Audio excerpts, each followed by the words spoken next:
Very good morning sir. Good morning. मेरी आवाज नहीं आ रही ma'am? Yes sir. Okay. Good morning ma'am, thank you. अच्छा अच्छा, बैठ जाइए बच्चों, फटाफट शुरुआत करते हैं फिर। राम राम बच्चों, कैसे हो सब? नमस्कार जी sir. Good morning sir. Good morning बेटा, very good good morning. Morning sir sir. कैसे हैं? मैं बढ़िया हूँ बेटा। नमस्कार जी सर। नमस्कार बच्चे, गुड मॉर्निंग। कैसे हैं? बढ़िया हूँ बेटा, बहुत बढ़िया हूँ। आप कैसे हैं? सब बढ़िया sir. You are fine then I am fine. Sir Radhe Radhe. सब अंग्रेजी मेरे ही सामने बोल लेते हो कि और बचाते भी हो? चलिए तो good morning sir. Good morning sir. Good morning, good morning. कैसे हो सर? क्या बेटा? कैसे हो सर? मैं एकदम एकदम अच्छा हूँ, एकदम अच्छा हूँ। तुम लोग बताओ। बढ़िया सर। ठीक। Good morning sir. Good morning, good morning. Good morning sir. Very good morning. चलिए शुरू करते हैं बच्चों आज की कहानी। अच्छा, आप लोग का पेपर था, कैसा हुआ बेटा पेपर? एकदम फर्स्ट क्लास। बढ़िया हो गया सर। अरे वाह, बहुत अच्छा लगा यार, सुन के बहुत बढ़िया लग रहा है भाई। तो तुम लोग मतलब 45 के 45 सही कराए क्या भाई? कितने बच्चों के? कोई कोई ऐसा बच्चा है जिसके 45 आउट ऑफ 45 सारे सही हैं फिजिक्स में? कोई है? कोई आंसर शीट मिल गई बच्चों आपको? सर 43 ठीक करा मैंने। अरे वाह, क्या नाम बेटा? जिन्होंने 43 करेक्ट करे हैं, क्या नाम बच्चे आपका? चलिए, तो बहुत बहुत बधाई हो, वेरी गुड। बढ़िया लगा सुन के कि तुम लोग का पेपर अच्छा गया है। ठीक है, हेलो सर। बोलिए बेटा। सर मेरे भी 42। क्या बात है, बहुत बढ़िया, वेरी गुड। अच्छे, ये अच्छा रिजल्ट है। ठीक है, तो इसमें हाँ बोलिए बेटा, बोलिए। अच्छा, तो जिन कर रहे थे। अच्छा अच्छा, ठीक ठीक, ओके। तो बच्चों जिन लोगों के भी यार बढ़िया 40 से ऊपर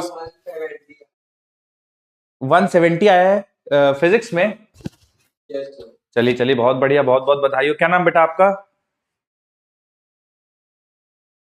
प्रांजल सर। प्रांजल, वेरी गुड प्रांजल जी, बहुत बहुत बधाई हो बेटा, ऐसे ही मेहनत करिए, है ना। अच्छा बच्चों, तुम लोग को पता चला है कि नीट का जो है वापस से पेपर होने के चांसेस हैं, जानते हो आप? तो हाँ, तो बिल्कुल करते रहिए बेटा, क्योंकि मैं आज न्यूज थोड़ा सा देख रहा था तो हिंदुस्तान टाइम्स में आर्टिकल था कि हो सकता है कि पेपर, क्योंकि आप लोग भी फॉलो कर ही रहे होगे, आप लोग देख रहे होगे कि कितने बड़े लेवल पे चीजें हो रही थी, है ना। हर स्टेट लगभग इन्वॉल्व था। तो बहुत दुर्भाग्यपूर्ण है, बच्चों के साथ तो बिल्कुल नहीं होना चाहिए, लेकिन ठीक है, थोड़ा सा स्ट्रिक्ट लॉस बनेंगे तो होपफुली नहीं होगा। अच्छा हुआ कि तुम लोग के जो अगले साल तुम लोग दोगे उससे पहले ये सारी चीजें हो गई, तो अब बेहतर तरीके से थोड़ा सा और चीजें कंडक्ट होंगी।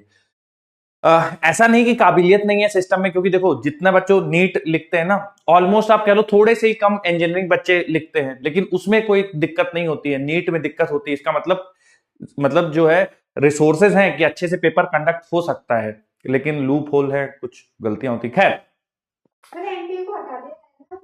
अच्छा ऐसा आ गया क्या? मैंने ये तो नहीं देखा था, मैंने ये देखा था कि चांसेस हैं कि रीनीट हो जाएगा, क्योंकि जो ये जो स्कैम है, ये जो पेपर लीकेज का इशू है, ये लगभग इसके तार हर स्टेट से जुड़े, जैसे महाराष्ट्र है, बिहार है, इसका नॉर्थ में हमारे यूपी के भी कुछ पार्ट हैं, सदर्न पार्ट का मैंने नहीं सुना था। नॉर्थ में काफी जगह पे पेपर लीक हुआ है, बहुत सारे बच्चों ने फायदा उठाया उस चीज का। हाँ बेटा, सर भी सारे एग्जाम्स कंप्यूटर बेस्ड हो रहे हैं। हाँ कंप्यूटर बेस्ड होने चाहिए, शायद यूजी, नीट यूजी और नीट पीजी ये कंप्यूटर बेस्ड नहीं होते थे, तो मेरे हिसाब से अब कंप्यूटर बेस्ड होना शुरू हो जाएंगे। इसका निर्णय आया है कि नहीं मैं अभी श्योर नहीं हूं, लेकिन रिकमेंडेशन यही है कि कंप्यूटर बेस्ड में लीकेज का प्रॉब्लम बहुत कम होता है, क्योंकि एक सर्वर होगा, उसमें सारे पेपर्स अपलोड होंगे, कौन सा पेपर किस बच्चे के पास चला जाएगा केवल कंप्यूटर जानता है, तो लीकेज के चांसेस बहुत घट जाते हैं और बहुत सारे सेट बनते हैं, है ना। तो कौन सा बच्चा कौन सा सेट लिख रहा होगा किसी को नहीं पता, कौन सा बच्चे को कौन से कंप्यूटर में अलॉट कर दिया जाएगा, जब तक कि पूरी फिक्सिंग ना हो बहुत अच्छे से तब तक कुछ पता नहीं चलता। तो उसमें धांधली के चांसेस बहुत कम हो जाते हैं। जैसे जेई मेंस है, इतने बड़े लेवल पे कंडक्ट होता है लेकिन तकलीफ नहीं होती, तो वैसा ही कुछ होगा। खैर आ जाओ बच्चों, क्या पढ़ा रहा था मैं आपको पिछली क्लास में, भूल गए तुम लोग? रिलेटिव मोशन अंडर ग्रेविटी शुरुआत करना था, है ना बच्चों? ठीक है ठीक है। अच्छा, मैंने आपको एक होमवर्क दिया था नीट 2019 का, बच्चों आप लोगों ने प्रॉब्लम सॉल्व कर लिया मोशन ऑन इंक्लाइन प्लेन? नहीं किया ना? तुम लोग इतने बदमाश हो सही में, मिल जाओ तुम लोग एक दिन मुझे ऑफलाइन। कियो सॉल्व? हाँ ठीक है ठीक है, करिए सॉल्व उसको, ठीक है ना? नहीं तो मेरे पढ़ाने से कोई मतलब नहीं बच्चों, आप अगर खुद से एक बार उसको अटेम्प्ट कर लेंगे ना थोड़ा कॉन्फिडेंस आ जाएगा। चांसेस कम है वैसे कि पेपर में आएगा, क्योंकि एक ही बार पूछा गया, उससे पहले भी नहीं पूछा गया, बाद में भी नहीं पूछा गया है, तो चांसेस बहुत कम है। लेकिन अगर आता है तो आपको कैपेबल होना है उसको सॉल्व करने के लिए, ठीक है? आ जाइए। चलिए बच्चों, पिछले क्लास के डिस्कशन से ही शुरुआत करते हैं। ये रहा एक सवाल आप सभी के सामने, शुरू कर दीजिए सॉल्व करना।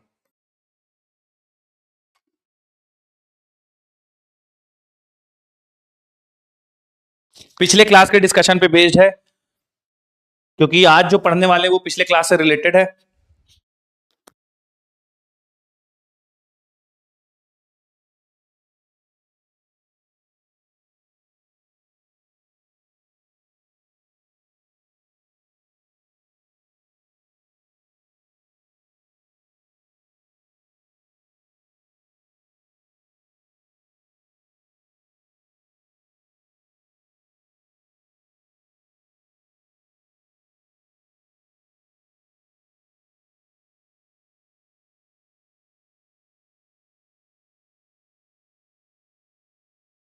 बच्चों अगर किसी के आंसर आ जाए तो feel free to let me no.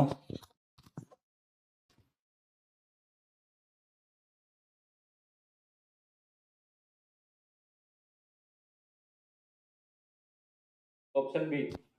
Okay,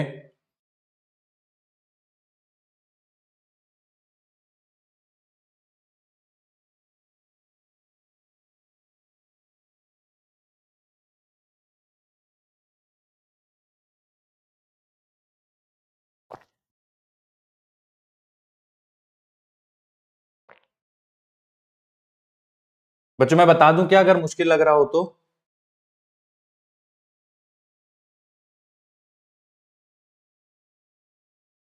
ये बच्चों पिछले कॉन्सेप्ट पे बेस्ड है, relative motion 1D under gravity अभी हम लोग करने वाले हैं, ठीक है? वो उसकी शुरुआत नहीं हुई है, ये पिछले कॉन्सेप्ट पे बेस्ड सवाल है।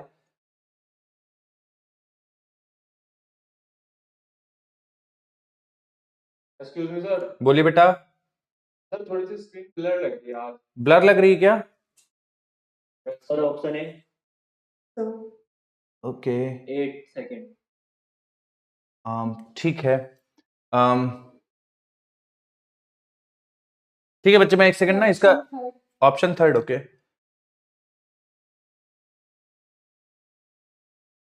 Option second sir. हो गया डे। ठीक हो गया? Yes sir. ठीक, थैंक यू सर। ओके। चलिए बच्चों मैं थोड़ा सॉल्व करता हूं। जो लोग सॉल्व कर लिए बहुत बढ़िया बात है, जो लोग नहीं कर पाए कोई बात नहीं बच्चों, थोड़ा ध्यान से सुनिए आप। सवाल में बोला गया है, थोड़ा सिचुएशन ड्रॉ करते हैं, ठीक है बच्चों? जो हम लोग का मेन पेपर हुआ है मेजर का, मतलब जो अभी आपका एग्जाम हुआ है, तो उससे थोड़ा बहुत कॉन्फिडेंस तो आया होगा शायद आप लोगों की, यार फिजिक्स का थोड़ा बहुत ठीक चल रहा है, या कॉन्फिडेंस जितना था और नीचे चला गया है? थोड़ा कॉन्फिडेंस आ रहा है ना? हाँ, तो आपको बस ऐसे ही जो चीजें क्लास में चल रही पढ़नी है, घर पे जाके प्रैक्टिस करिए और आप उसका बहुत अच्छा पॉजिटिव इंपैक्ट देखेंगे अपनी प्रिपरेशन में। आइए, जैसे ये सवाल पूछा गया है, बस स्टार्ट फ्रॉम रेस्ट, तो मान लीजिए बच्चों ये आपकी बस है, ठीक है? स्टार्ट फ्रॉम रेस्ट का मतलब u 0 है, ठीक है? u की वैल्यू 0 है, ठीक है? Start from rest moving with an acceleration of 2 metre पर सेकंड स्क्वायर, तो बच्चों बस का जो एक्सीलरेशन है वो फॉरवर्ड की तरफ ले लेते हैं बेटा, 2 मीटर पर सेकंड स्क्वायर, उसके बाद बोला है cyclist 96 metre behind the bus. Okay, cyclist जो है बच्चों 96 मीटर बस के पीछे है। ठीक है, यहां पे साइक्लिस्ट है और वो बस से 96 मीटर पीछे है। ठीक है, start simultaneously towards the bus at 20 metre पर सेकेंड। और ये बच्चों ये साइक्लिस्ट है, ये 20 मीटर पर सेकेंड से बस की तरफ जा रहा है। After what time will he be able to overtake the bus? कितने समय के बाद वो बस को ओवरटेक कर लेगा? अब मुझे बताइए, ऑब्जर्वर आपने किसको माना है, साइकिल को या बस को? किस पे बैठ के आपने ऑब्जर्व किया बेटा, साइकिल या बस? साइकिल। चलिए कहीं पे बैठ जाते, चलिए साइकिल में बैठ जाते हैं। तो बेटा अगर आप साइकिल पे बैठ गए है ना, तो आपको इनिशियल वेलोसिटी ऑफ बस लिखना है विद रिस्पेक्ट टू साइकिल। तो बेटा आप लिखेंगे यूबी माइनस यूसी। तो यूबी की वैल्यू बच्चों आप देखिए जरा, यूबी तो 0 है और साइकिल की स्पीड है 20, तो बच्चों ये आ जाएगा -20 मीटर पर सेकेंड। ठीक है, दिस इज वेलोसिटी ऑफ बस विद रिस्पेक्ट टू साइकिल। उसकी बात करें बच्चों एक्सेलरेशन ऑफ बस विद रिस्पेक्ट टू साइकिल, तो एक्सेलरेशन ऑफ बस minus acceleration of cycle. Acceleration of cycle तो 0 है बेटा, यूनिफॉर्म से चल रही है। एक्सेलरेशन ऑफ बस 2 है। ठीक है, तो 2 माइनस 0 ये आ जाएगा 2 मीटर पर सेकेंड स्क्वायर। ठीक है, अब ये दोनों आ गई, अब दोनों के बीच का, अच्छा अब बच्चों साइकिल पे बैठ गए तो साइकिल अब रेस्ट पे आ जाएगी। जिस पे आप बैठ जाते हो या जिसके रेस्पेक्ट में ऑब्जर्व करते हो रेस्ट पे आ जाता है, तो साइकिल रेस्ट पे आ जाएगी। अब नई सिचुएशन जो बनी है, तो साइकिल पे ये मान लीजिए बच्चों ये साइकिल है, साइकिल पे हो गया हमारा ऑब्जर्वर, ये है बस। ठीक है, तो साइकिल के रेस्पेक्ट में बस की देखिए इनिशियल स्पीड है -20, तो साइकिल को लगेगा कि बस इधर चल रही है। ठीक है, और उसका एक्सीलरेशन है +2 मीटर पर सेकेंड स्क्वायर, यानी ऐसा एक्सीलरेशन है, और दूरी चलनी है 96 मीटर। ठीक है बच्चों, तो देखिए तो साइकिल के रेस्पेक्ट में देखिए जब बस पीछे की तरफ चल रही होगी है ना, तो देखिए मैं second equation of motion use करूंगा, s बराबर ut plus half at square. देखिएगा सारी वैल्यूज जरा मैं कैसे पुट कर रहा हूं। s, तो बच्चों देखिए ये ऑब्जर्वर है, बस साइकिल की तरफ चलता हुआ आ रहा है, तो बस का डिस्प्लेसमेंट पॉजिटिव होगा या नेगेटिव? ये साइकिल है और बस साइकिल की तरफ चलते हुए आ रही है, डिस्प्लेसमेंट पॉजिटिव नेगेटिव? नेगेटिव। बहुत बढ़िया। तो बेटा यहां पे देखिए डिस्प्लेसमेंट की वैल्यू मैं रख देता हूं -96 बराबर u की वैल्यू बच्चों -20, समय हमें निकालना है प्लस हाफ, ए की वैल्यू बच्चों +2 और टी स्क्वायर निकालना है। तो देखिए यहां से कैंसिल हो जाएगा, टी स्क्वायर बराबर टी स्क्वायर -20t और +96 बराबर 0। ठीक है, तो बच्चों 96 को ऐसे तोड़ना है कि सम कर दे तो 20 आ जाए और मल्टीप्लाई कर दे तो 96 आ जाए। तो मेरे दिमाग में 24 और 4 आ रहे बच्चों, है ना। तो अगर आपको नहीं पता है तो आप सिंपल क्वाड्रेटिक इक्वेशन का जो फॉर्मूला होता है वो लगा सकते हैं। बाकी स्प्लिटिंग द मिड टर्म लगाएंगे तो बेटा -20t है तो -24t प्लस 20t प्लस 96 बराबर 0। बेटा यहां से t कॉमन लेंगे तो t -24 बन जाएगा और यहां से प्लस कहां पे बेटा, अच्छा हाँ मैंने गड़बड़ लिखा है, +40 होगा, सही बात है। -24t नहीं हाँ +40 होगा, सही तो है, +40 होगा। तो बेटा ये -20t बन जाएगा, t कॉमन लेंगे t -24 आ जाएगा और +4 कॉमन ले लेंगे तो +4 कॉमन लेंगे तो नहीं आएगा, नहीं भैया 24 और 4 नहीं बन पाएगा बेटा, 24 4 नहीं बनेगा, और कुछ दिमाग लगाना पड़ेगा, कुछ मैंने गड़बड़ तो नहीं करी है। टी स्क्वायर -20t और 96 इधर आ जाए, 12 और 8 बन जाएगा, बिल्कुल 12 8 बन जाएगा, सही बात है। तो -12t -8t प्लस 96 बराबर 0 हो जाएगा। तो बेटा यहां से t कॉमन लेंगे तो t -12 बन जाएगा और -8 कॉमन लेंगे तो भी t -12 बन जाएगा।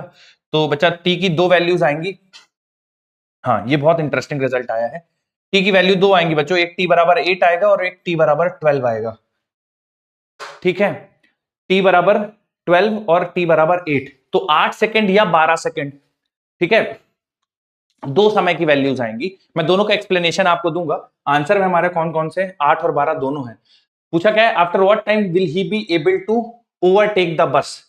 तो पहली बार तो बच्चों कम से कम समय, मतलब पहली बार जो ओवरटेक करेगा वो तो 8 सेकंड के बाद ओवरटेक कर लेगा, है ना। तो देखिए बच्चों होगा क्या, जैसे आप इसके रेस्पेक्ट में देखिए, पहले साइकिल के रेस्पेक्ट में देखते हैं, फिर ग्राउंड के रेस्पेक्ट में देखेंगे, दोनों में समझाऊंगा आपको। साइकिल के रेस्पेक्ट में क्या हो रहा है बच्चों की, बस आ रही है, पर आते आते बच्चों क्या हो रही है, बस की स्पीड बढ़ रही होगी घट रही होगी जब वो साइकिल की तरफ आ रहा होगा, घट रही होगी। तो बेटा घटते घटते घटते घटते घटते घटते घटते घटते बस इसको एक बार ऐसे निकल जाएगी, फिर यहां बस की स्पीड 0 होगी, क्योंकि उस बस का एक्सेलरेशन आगे है तो फिर से आएगा। यानी समय की दो वैल्यूज ऐसी आएंगी जहां पे बस और साइकिल की पोजीशन एक होगी। पहली वाली पोजीशन देखिए, पहली वाली पोजीशन 8 सेकंड है ना, तो जरा 8 सेकंड के बाद इसकी स्पीड निकालेंगे बच्चों, बस की स्पीड आफ्टर 8 सेकंड, तो देखिए कितनी आएगी, -20 प्लस 2 × 8, तो देखो -4 आ रही है। यानी 8 सेकंड के बाद बच्चों क्या होगा कि बस ऐसे ऐसे जाएगी, ऐसे ऐसे ऐसे ऐसे, 8 सेकंड के बाद उसकी स्पीड -4 है, और कुछ समय के बाद बस की स्पीड 0 होगी और फिर बस इस तरह से जाएगी। मेरी बात क्लियर हो रही है? तो साइकिल के रेस्पेक्ट में दो बार ऐसा होगा बच्चों, एक तो पहले 8 सेकंड में और फिर 12 सेकंड में साइकिल और बस की पोजीशन सेम होगी। ये साइकिल के रेस्पेक्ट में, मतलब साइकिल पे जो ऑब्जर्वर बैठा है उसको दिखेगा कि बस ऐसे आई एक बार और फिर ऐसे चली गई। ठीक है, मतलब मैं अगर साइकिल पे बैठा हूं तो मुझे ऐसे दिखेगा कि बस एक बार ऐसे आई, 8 सेकंड में दोनों सेम, फिर इधर चली गई, और फिर ऐसे आई 12 सेकंड में दोनों सेम, फिर बस आगे निकल गई। ठीक है, ये साइकिल पे जो बैठा है ऑब्जर्वर उसको लगेगा। ग्राउंड से देखिए, ग्राउंड पे बच्चों क्या होगा कि चूंकि इसकी स्पीड 0 और एक्सेलरेशन है, तो और साइकिल के पास ऑलरेडी 20 मीटर पर सेकंड है, तो साइकिल, ये बस है, साइकिल ऐसे जाएगा, ठीक है, 8 सेकंड पे ओवरटेक कर लेगा। उसके बाद क्या होगा बेटा, तब तक ये एक्सेलरेशन आ जाएगा, मतलब दोनों ऐसे जा रहे हैं, क्योंकि साइकिल के पास स्पीड ज्यादा है तो ये साइकिल ऐसे ओवरटेक कर लेगा। फिर बस के पास एक्सेलरेशन है तो कुछ देर बाद बस जो है हायर स्पीड से साइकिल से आगे निकल जाएगी। ठीक है, तो ऐसे समय की दो वैल्यूज आएंगी जहां पर दोनों की पोजीशन सेम होगी, क्योंकि सवाल में पूछा गया है after what time he will be able to overtake, तो ओवरटेक करने का मतलब साइकिल वाला कब बस से आगे निकल जाएगा। तो साइकिल वाला बच्चों 8 सेकंड में बस से आगे निकलेगा, जो 12वां सेकंड होगा उसमें बस साइकिल को ओवरटेक कर लेगी। मेरी बात समझ में आ रही है आपको?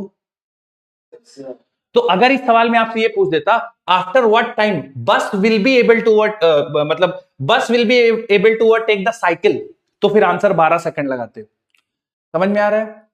क्योंकि पहले बस आगे है, साइकिल ऐसे जाके उसको क्रॉस करेगा, थोड़ी देर बाद बस जाके क्रॉस कर लेगी। ठीक है, तो पहले 8 सेकंड में साइकिल क्रॉस करेगी, उसके बाद बस क्रॉस करेगा। तो नोट कर लीजिए बच्चों, ठीक है ना? क्या बेटा, आंसर 8 है, आंसर 8। आंसर 8 है, आंसर 8 है इसका। जिन्होंने नहीं सॉल्व किया फटाफट नोट कर लीजिए, फिर आगे डिस्कशन करेंगे।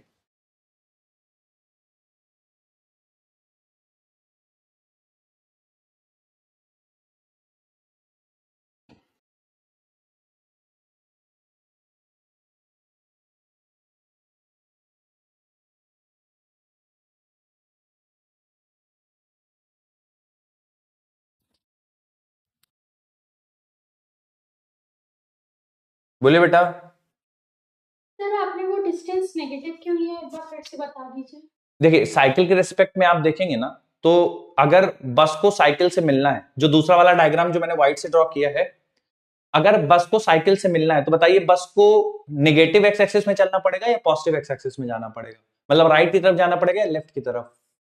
लेफ्ट की तरफ। लेफ्ट की तरफ नेगेटिव होता है ना। Okay sir, okay sir.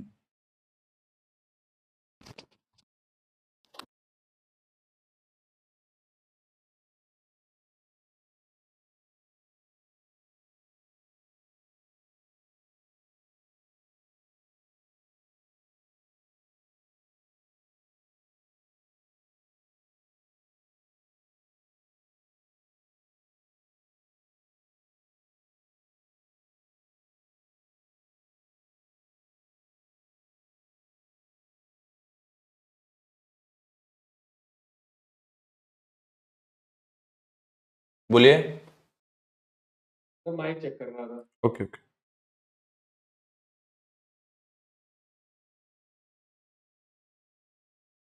Okay, sir. Done, नहीं सर, अभी कर रहे हैं। यस।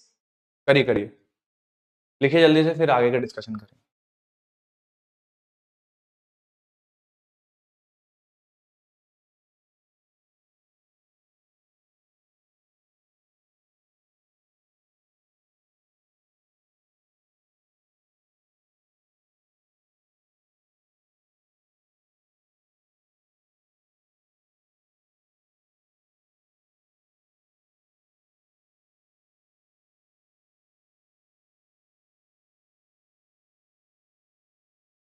चलिए, तो देखिए बच्चों, आगे का जो कॉन्सेप्ट है, ये तो पिछले कॉन्सेप्ट पे बेस्ड सवाल था।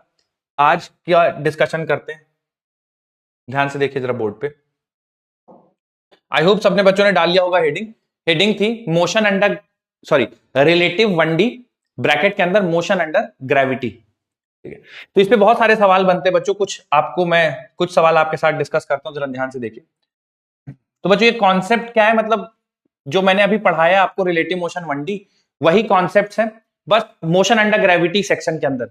जैसे एक टाइप का सवाल बहुत कॉमन होता है इसमें कि बच्चों एक लिफ्ट है ना, और लिफ्ट के अंदर कोई प्लेटफॉर्म है। ठीक है, लिफ्ट के अंदर कोई प्लेटफॉर्म है और उस प्लेटफॉर्म पे कोई इंसान खड़ा हुआ है। ठीक है, और वो कॉइन को ड्रॉप करता है। ठीक है, जो इंसान है ये कॉइन ड्रॉप करता है। ठीक है, और इसकी हाइट मान लीजिए 24 मीटर है। ठीक है, जहां से वो कॉइन को ड्रॉप करता है, और लेट्स से लिफ्ट ऊपर की तरफ जा रही है विद 2 मीटर पर second square. Acceleration due to gravity को 10 मीटर पर सेकेंड स्क्वायर लेना है। तो आपसे सवाल में पूछ लिया गया है आफ्टर व्हाट टाइम, कितने समय के बाद coin will hit the lift floor, है ना। तो लिफ्ट की फ्लोर को कॉइन कितनी देर के बाद हिट करेगा, ये निकालना है। देखिए, बहुत सारे बच्चों को आता होगा, बहुत बढ़िया बात है। जिनको नहीं आता है जरा ध्यान से सुनिए बच्चों। अगर इस सवाल को सॉल्व करना है तो सबसे बेहतरीन तरीका यही होता है कि आप लिफ्ट के फ्रेम में चले जाइए। ठीक है, लिफ्ट के फ्रेम से आप ऑब्जर्व करिए चीजों को। तो आप लिफ्ट के फ्रेम में मान लीजिए पहुंच जाते हैं बेटा, ध्यान सुनिए, लिफ्ट के फ्रेम में आप पहुंच गए। ठीक है, अब लिफ्ट के रेस्पेक्ट में आप कॉइन को ड्रॉप कर रहे हैं। ठीक है, लिफ्ट ऊपर जा रहा था, आप कॉइन को ड्रॉप कर रहे हैं। तो लिफ्ट के फ्रेम में इनिशियल वेलोसिटी ऑफ कॉइन कितनी हो जाएगी बेटा, 0 हो जाएगी, है ना। लिफ्ट के फ्रेम में क्योंकि ड्रॉप कर रहे हैं ना, तो अगर कोई लिफ्ट के अंदर बैठा है तो उसके लिए जब आप कॉइन को ड्रॉप कर रहे हैं तो उसकी इनिशियल वेलोसिटी 0 है, तो 0 हो जाएगा। फिर उसके बाद क्या करना है बच्चों, आपको निकालना है acceleration of coin with respect to lift. तो बेटा acceleration of coin with respect to lift जब निकालेंगे तो आप लिखेंगे acceleration of coin minus acceleration of lift. ठीक है, अब acceleration of coin minus acceleration of lift, जरा ध्यान से सुनिएगा बेटा। जब आप किसी चीज को ड्रॉप करते हैं, ठीक है, मान लीजिए मेरे पास कोई चीज है, मैं इसको ड्रॉप कर दूं, अगर आप उसको रिलीज करते हैं तो नीचे आती है, उसका एक्सेलरेशन क्या होगा, किस एक्सेलरेशन से नीचे आ रही होगी अगर आप किसी चीज को ड्रॉप कर देंगे तो? माइनस जी। बहुत बढ़िया। तो बेटा जब आप कॉइन को ड्रॉप करेंगे तो माइनस जी से नीचे आएगा, बिल्कुल सही है, माइनस एक्सेलरेशन ऑफ लिफ्ट। ठीक है, तो बेटा यहां पे एक्सेलरेशन ऑफ लिफ्ट किस तरफ है, ऊपर, पॉजिटिव डायरेक्शन। हाँ, तो बेटा यहां पे मैं +2 लिख देता हूं, है ना, ऊपर की तरफ 2 है तो +2 हो गया। तो acceleration of coin with respect to lift आ जाएगा बच्चों -10 -2 यानी -12 मीटर पर सेकेंड स्क्वायर। ठीक है, this is acceleration of coin with respect to lift. ठीक है, उसके बाद हमसे सवाल ने पूछा कितने टाइम के बाद हिट करेगी, और डिस्प्लेसमेंट जो बच्चों कॉइन को ट्रेवल करना है, ये सब कुछ मैं लिख रहा हूं विद रेस्पेक्ट टू लिफ्ट। मतलब ये initial speed of coin with respect to lift, acceleration of coin with respect to lift, height जो कॉइन ट्रेवल करेगा विद रेस्पेक्ट टू लिफ्ट। तो बच्चों यहां से ड्रॉप कर रहे हो, लिफ्ट के रेस्पेक्ट में -24 मीटर चलेगा। ठीक है, आप इक्वेशन यूज कर लीजिए, S बराबर ut + ½ AT²।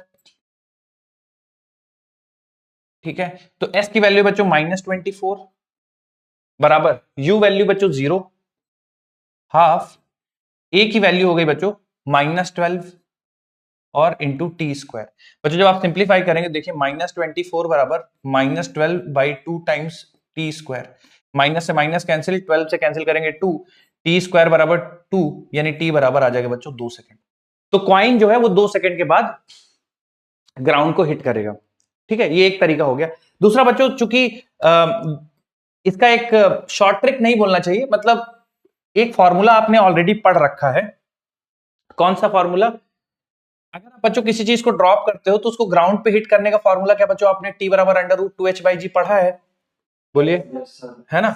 तो इस फॉर्मूले से भी इस चीज को सॉल्व किया जा सकता है। बस एक चीज का ध्यान रखना है, जैसे आप कोई चीज ड्रॉप करते हैं ना, ड्रॉप करते हैं तो जी से नीचे गिरता है, लेकिन अगर आप किसी ऐसे प्लेटफॉर्म में ड्रॉप कर रहे हैं जो खुद एक्सेलरेट करे, तो यहां जी की जगह जी इफेक्टिव रख दीजिएगा बस। तो यहां पे जो फॉर्मूला लगेगा वो t बराबर लगेगा √2h/g इफेक्टिव।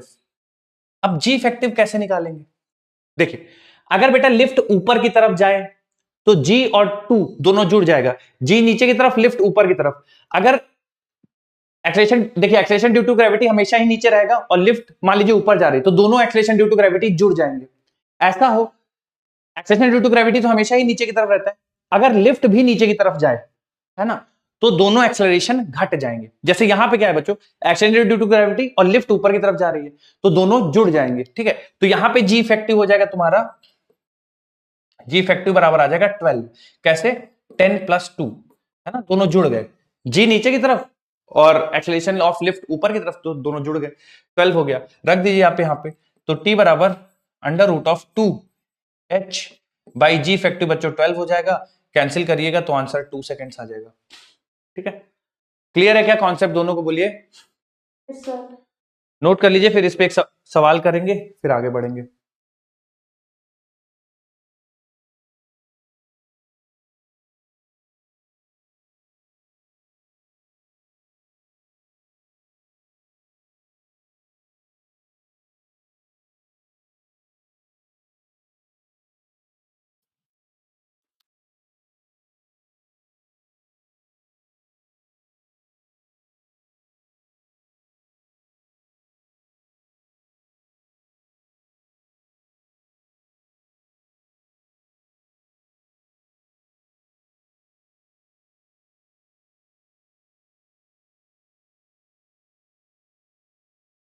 लिख लिया बच्चों सामने?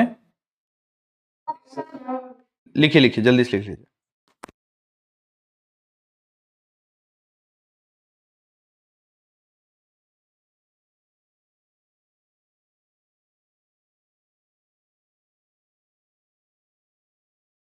ओके,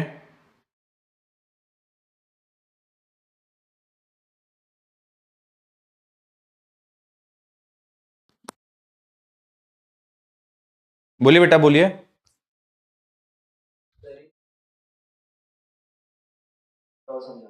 हाँ, देखिए मैं जी इफेक्टिव निकालने का तरीका क्या बता रहा हूं आपको। अगर लिफ्ट ऊपर जा रही हो, ठीक है, तो एक्सेलरेशन ड्यू टू ग्रेविटी हमेशा नीचे की तरफ रहता है, और अगर लिफ्ट ऊपर जा रही है तो आप जोड़ दीजिए, है ना, जी इफेक्टिव हो जाएगा जी प्लस लिफ्ट का ऊपर की तरफ एक्सेलरेशन, तो 10 + 2 12। जैसे आप ये सोचिए, मान लीजिए एक कार इधर से आ रही है और एक कार इधर से आ रही है ना, दोनों एक दूसरे की तरफ बढ़ रहे हैं, तो रिलेटिव वेलोसिटी क्या हो जाएगी, दोनों का समेशन हो जाएगा ना। जैसे मान लीजिए 10 से आ रही है, 2 से आ रहा है, तो इफेक्टिव या रिलेटिव वेलोसिटी जो है 12 हो जाएगी। अगर दोनों एक डायरेक्शन में जा रहे हैं, जैसे ये मान लीजिए 10 से जा रही है और ये 12 से जा रही है, तो दोनों घट जाएंगे, तो ऑपोजिट डायरेक्शन में जुड़ जाएंगे और सेम डायरेक्शन में घट जाएंगे। यहां पे भी देखिए, जी नीचे की तरफ है, लिफ्ट ऊपर की तरफ है, ऑपोजिट डायरेक्शन में जुड़ जाएंगे। अगर ऐसा होता कि लिफ्ट नीचे की तरफ जा रही, तो जी तो हमेशा ही नीचे की तरफ होता है, लिफ्ट भी नीचे की तरफ जा रही होती, तो इफेक्टिव एक्सेलरेशन निकालने के लिए दोनों को घटा देते। ठीक है, Yes, sir. सवाल ले लिया जाए बच्चों, फिर इस पे एक और। Sir, अभी रुक जाइए। ठीक ठीक।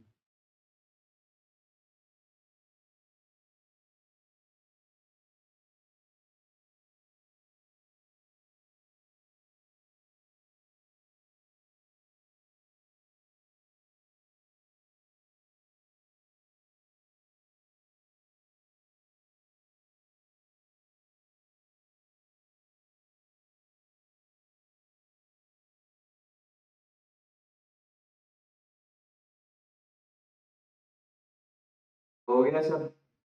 ठीक, अब बच्चों इसी इसी पे बेस, कुछ भी नया नहीं है, ध्यान से थोड़ा करिएगा।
बच्चों किसी का आंसर आ गया हो, बताना चाहे तो बता सकते।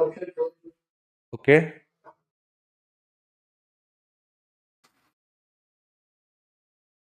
Sir option C. Option C ठीक है। Sir fourth option. फोर्थ ठीक है, ऑप्शन फोर्थ। ठीक है।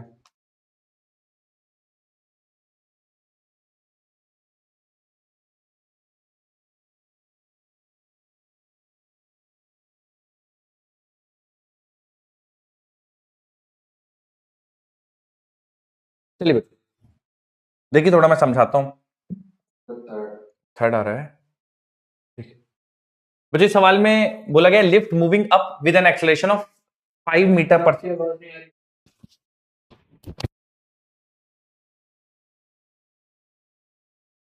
अब आ रही है, अब आ रही है, हेलो।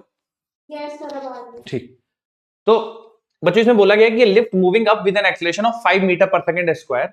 तो बच्चों मैंने अभी आपको समझाया, जैसे लिफ्ट है, ठीक है, अब ये लिफ्ट ऊपर की तरफ जा रही है 5 मीटर पर सेकंड स्क्वायर से। तो बच्चों मैं आपसे पूछ दूं जी इफेक्टिव की वैल्यू क्या होगी, तो आप क्या आंसर 15 मीटर पर सेकंड स्क्वायर। 15 मीटर पर सेकंड स्क्वायर एक्सेलरेशन की वैल्यू होगी, है ना, क्योंकि लिफ्ट ऊपर की तरफ जा रही है 5 से और जी तो हमेशा नीचे की लिए रहता है। ठीक है, कह रहा है ball is drop from a height of 1.25 metre. तो बच्चों यहाँ पे मान लीजिए ऐसा कुछ प्लेटफॉर्म है जहां पे इंसान खड़ा है, कोई 1.25 मीटर हाइट से बॉल को ड्रॉप किया जा रहा है। तो पूछा गया कितने टाइम के बाद हिट करेगी ग्राउंड को। तो मैंने बताया था बच्चों टाइम का फॉर्मूला √2h अपॉन जी इफेक्टिव। ठीक है, तो √2h की वैल्यू बच्चों 1.25 और जी इफेक्टिव हो जाएगा 15। ठीक है, तो सिंप्लीफाई कर लीजिए बच्चों, 15 से कैंसिल करेंगे तो मेरे हिसाब से 1.15 आ जाएगा ना। ठीक है, और ये हो जाएगा बच्चों 15 इंटू 2 30, तो 0.3 का स्क्वायर रूट बनेगा, है ना, 0.3 का square root. No sir simplify करके अंडर रूट में 0.16 आएगा। 0.16 आएगा। रुकिए रुकिए, तो मैंने कुछ एक सेकंड मैं फिर से कैलकुलेशन अपना चेक करता हूँ। हाँ मैं एक सेकंड फिर से करता हूँ, मैं कर देता हूँ 15। अच्छा हाँ 15 इंटू 15 225 होता है ना। ठीक है, यस सर। एक सेकंड मैं फिर से करता हूँ, 2 इंटू 1.25 डिवाइडेड बाई 15, सही है ना बच्चों। एक काम करते हैं, डेसिमल हटा लेते हैं, जीरो लगाते हैं, 5 से कैंसिल करते हैं तो 300 हो जाएगा, और 25 पंचे 125, है ना, और 25 से कैंसिल कर देंगे तो 12 आ जाएगा, सही है।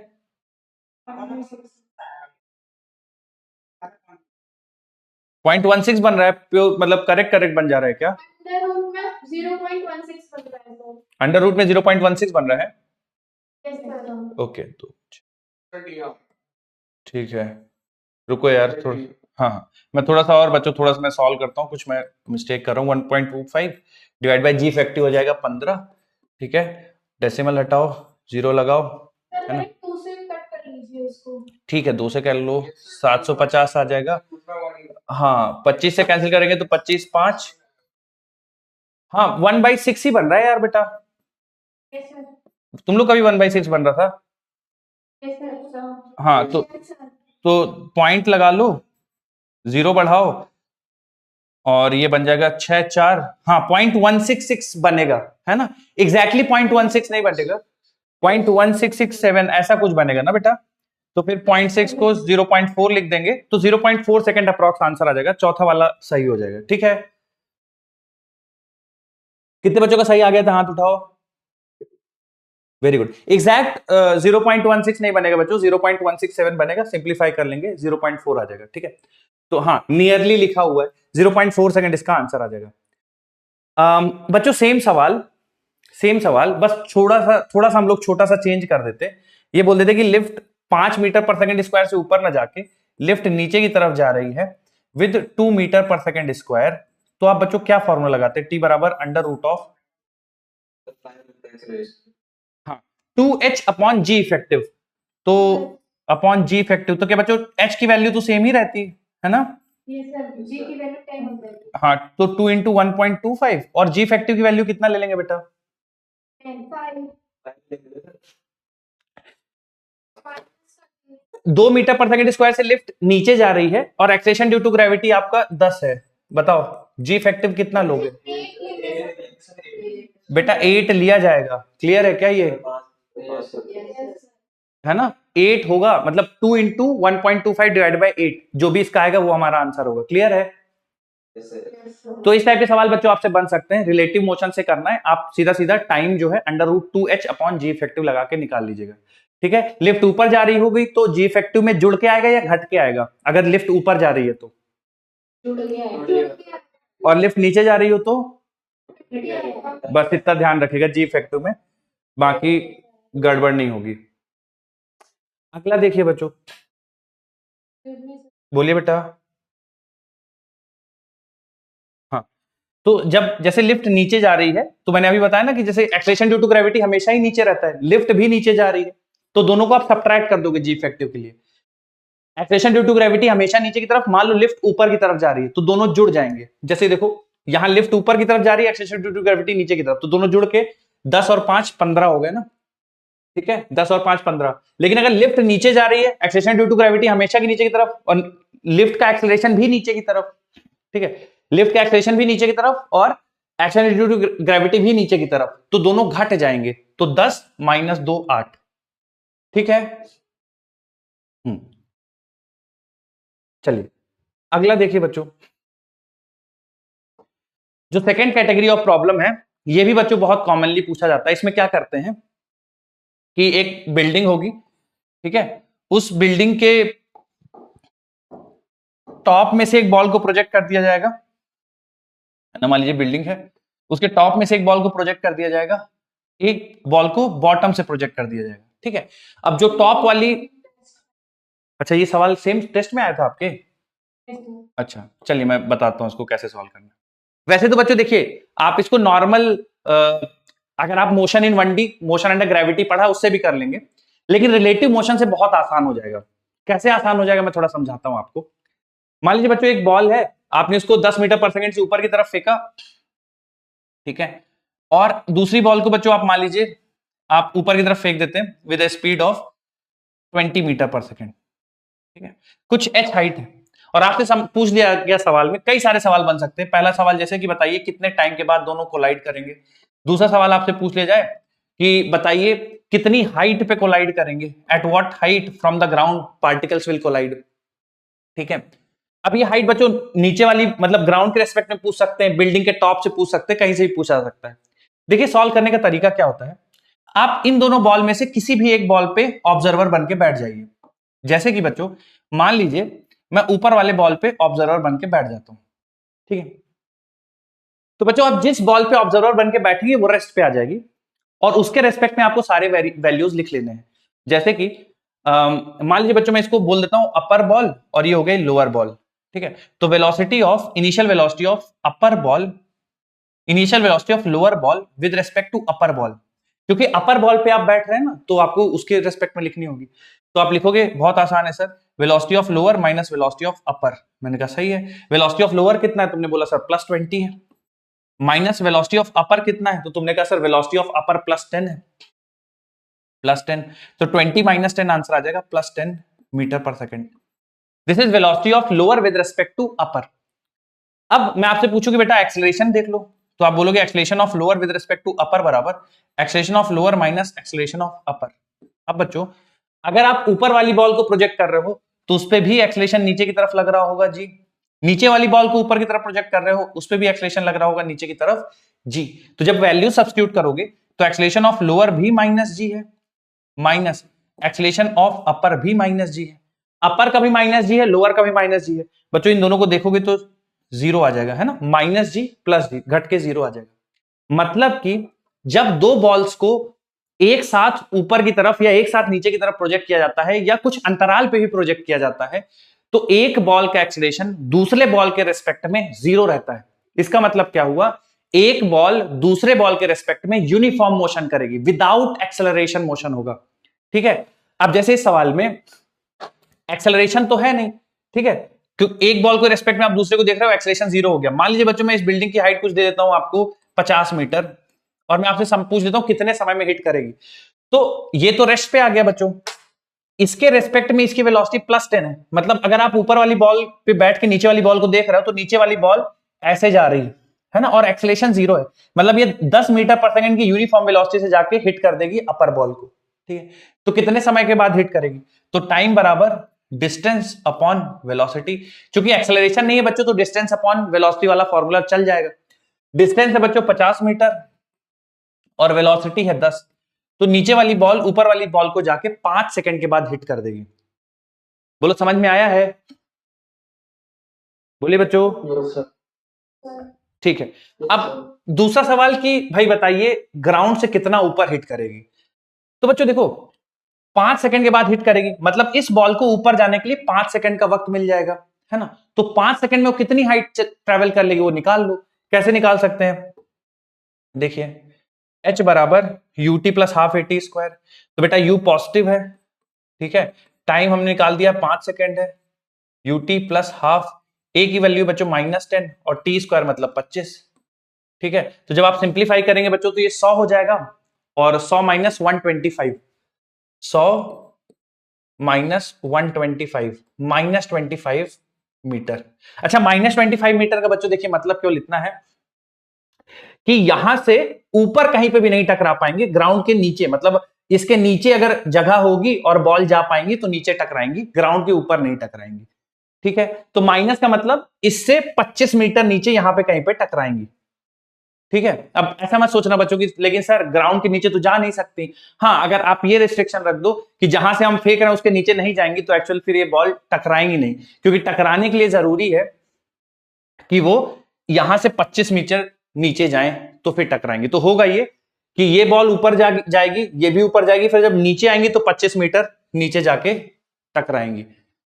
समझ में आया बच्चों थोड़ा बहुत या नहीं आया, आया है? Yes, sir. नोट कर लीजिए बच्चों दोनों, फिर इस पे एक सवाल करेंगे तो थोड़ा सा और आइडिया लगेगा आपको।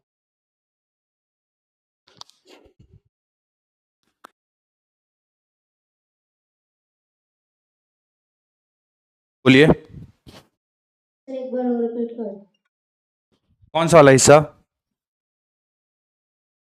इन वाला सर। ठीक है, तो सेकंड वाले हिस्से में देखिए क्या कहा गया है कि कितने हाइट पे बॉल जाके टकराएंगी। तो मैंने ये निकाल दिया कि ग्राउंड से मान लीजिए पूछा गया कितने हाइट पे टकराएंगी, तो s बराबर ut plus half AT square use कर लीजिए। तो u ऊपर की तरफ 20 और टाइम चूंकि हाँ 10 वैल्यू इसलिए ली क्योंकि 10 रिलेटिव है ना, मतलब लोअर के रेस्पेक्ट जो 10 है वो लोअर की वेलोसिटी है अपर के रेस्पेक्ट में। जब मैं ये हाइट निकाल रहा हूं बेटा तो ये हाइट नहीं निकाल रहे हैं कि लोअर से, मतलब इनके बीच की हाइट नहीं निकाल रहे हैं, हाइट वो निकाल रहे हैं कि ग्राउंड से कितनी हाइट पे जाके टकराएंगी। समझ में आ रही मेरी बात कि 5 सेकंड तो है लेकिन ग्राउंड से कितनी हाइट पे, इसलिए 20 लिया क्योंकि ग्राउंड से तो इसकी 20 है ग्राउंड के रेस्पेक्ट में। तो प्लस 20 और टाइम 5 है, हाफ a की वैल्यू -g और t स्क्वायर तो 25।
बोलिए बेटा, बोलिए बोलिए। सर अगर हम सर इसका ऑब्जर्वेशन चेंज कर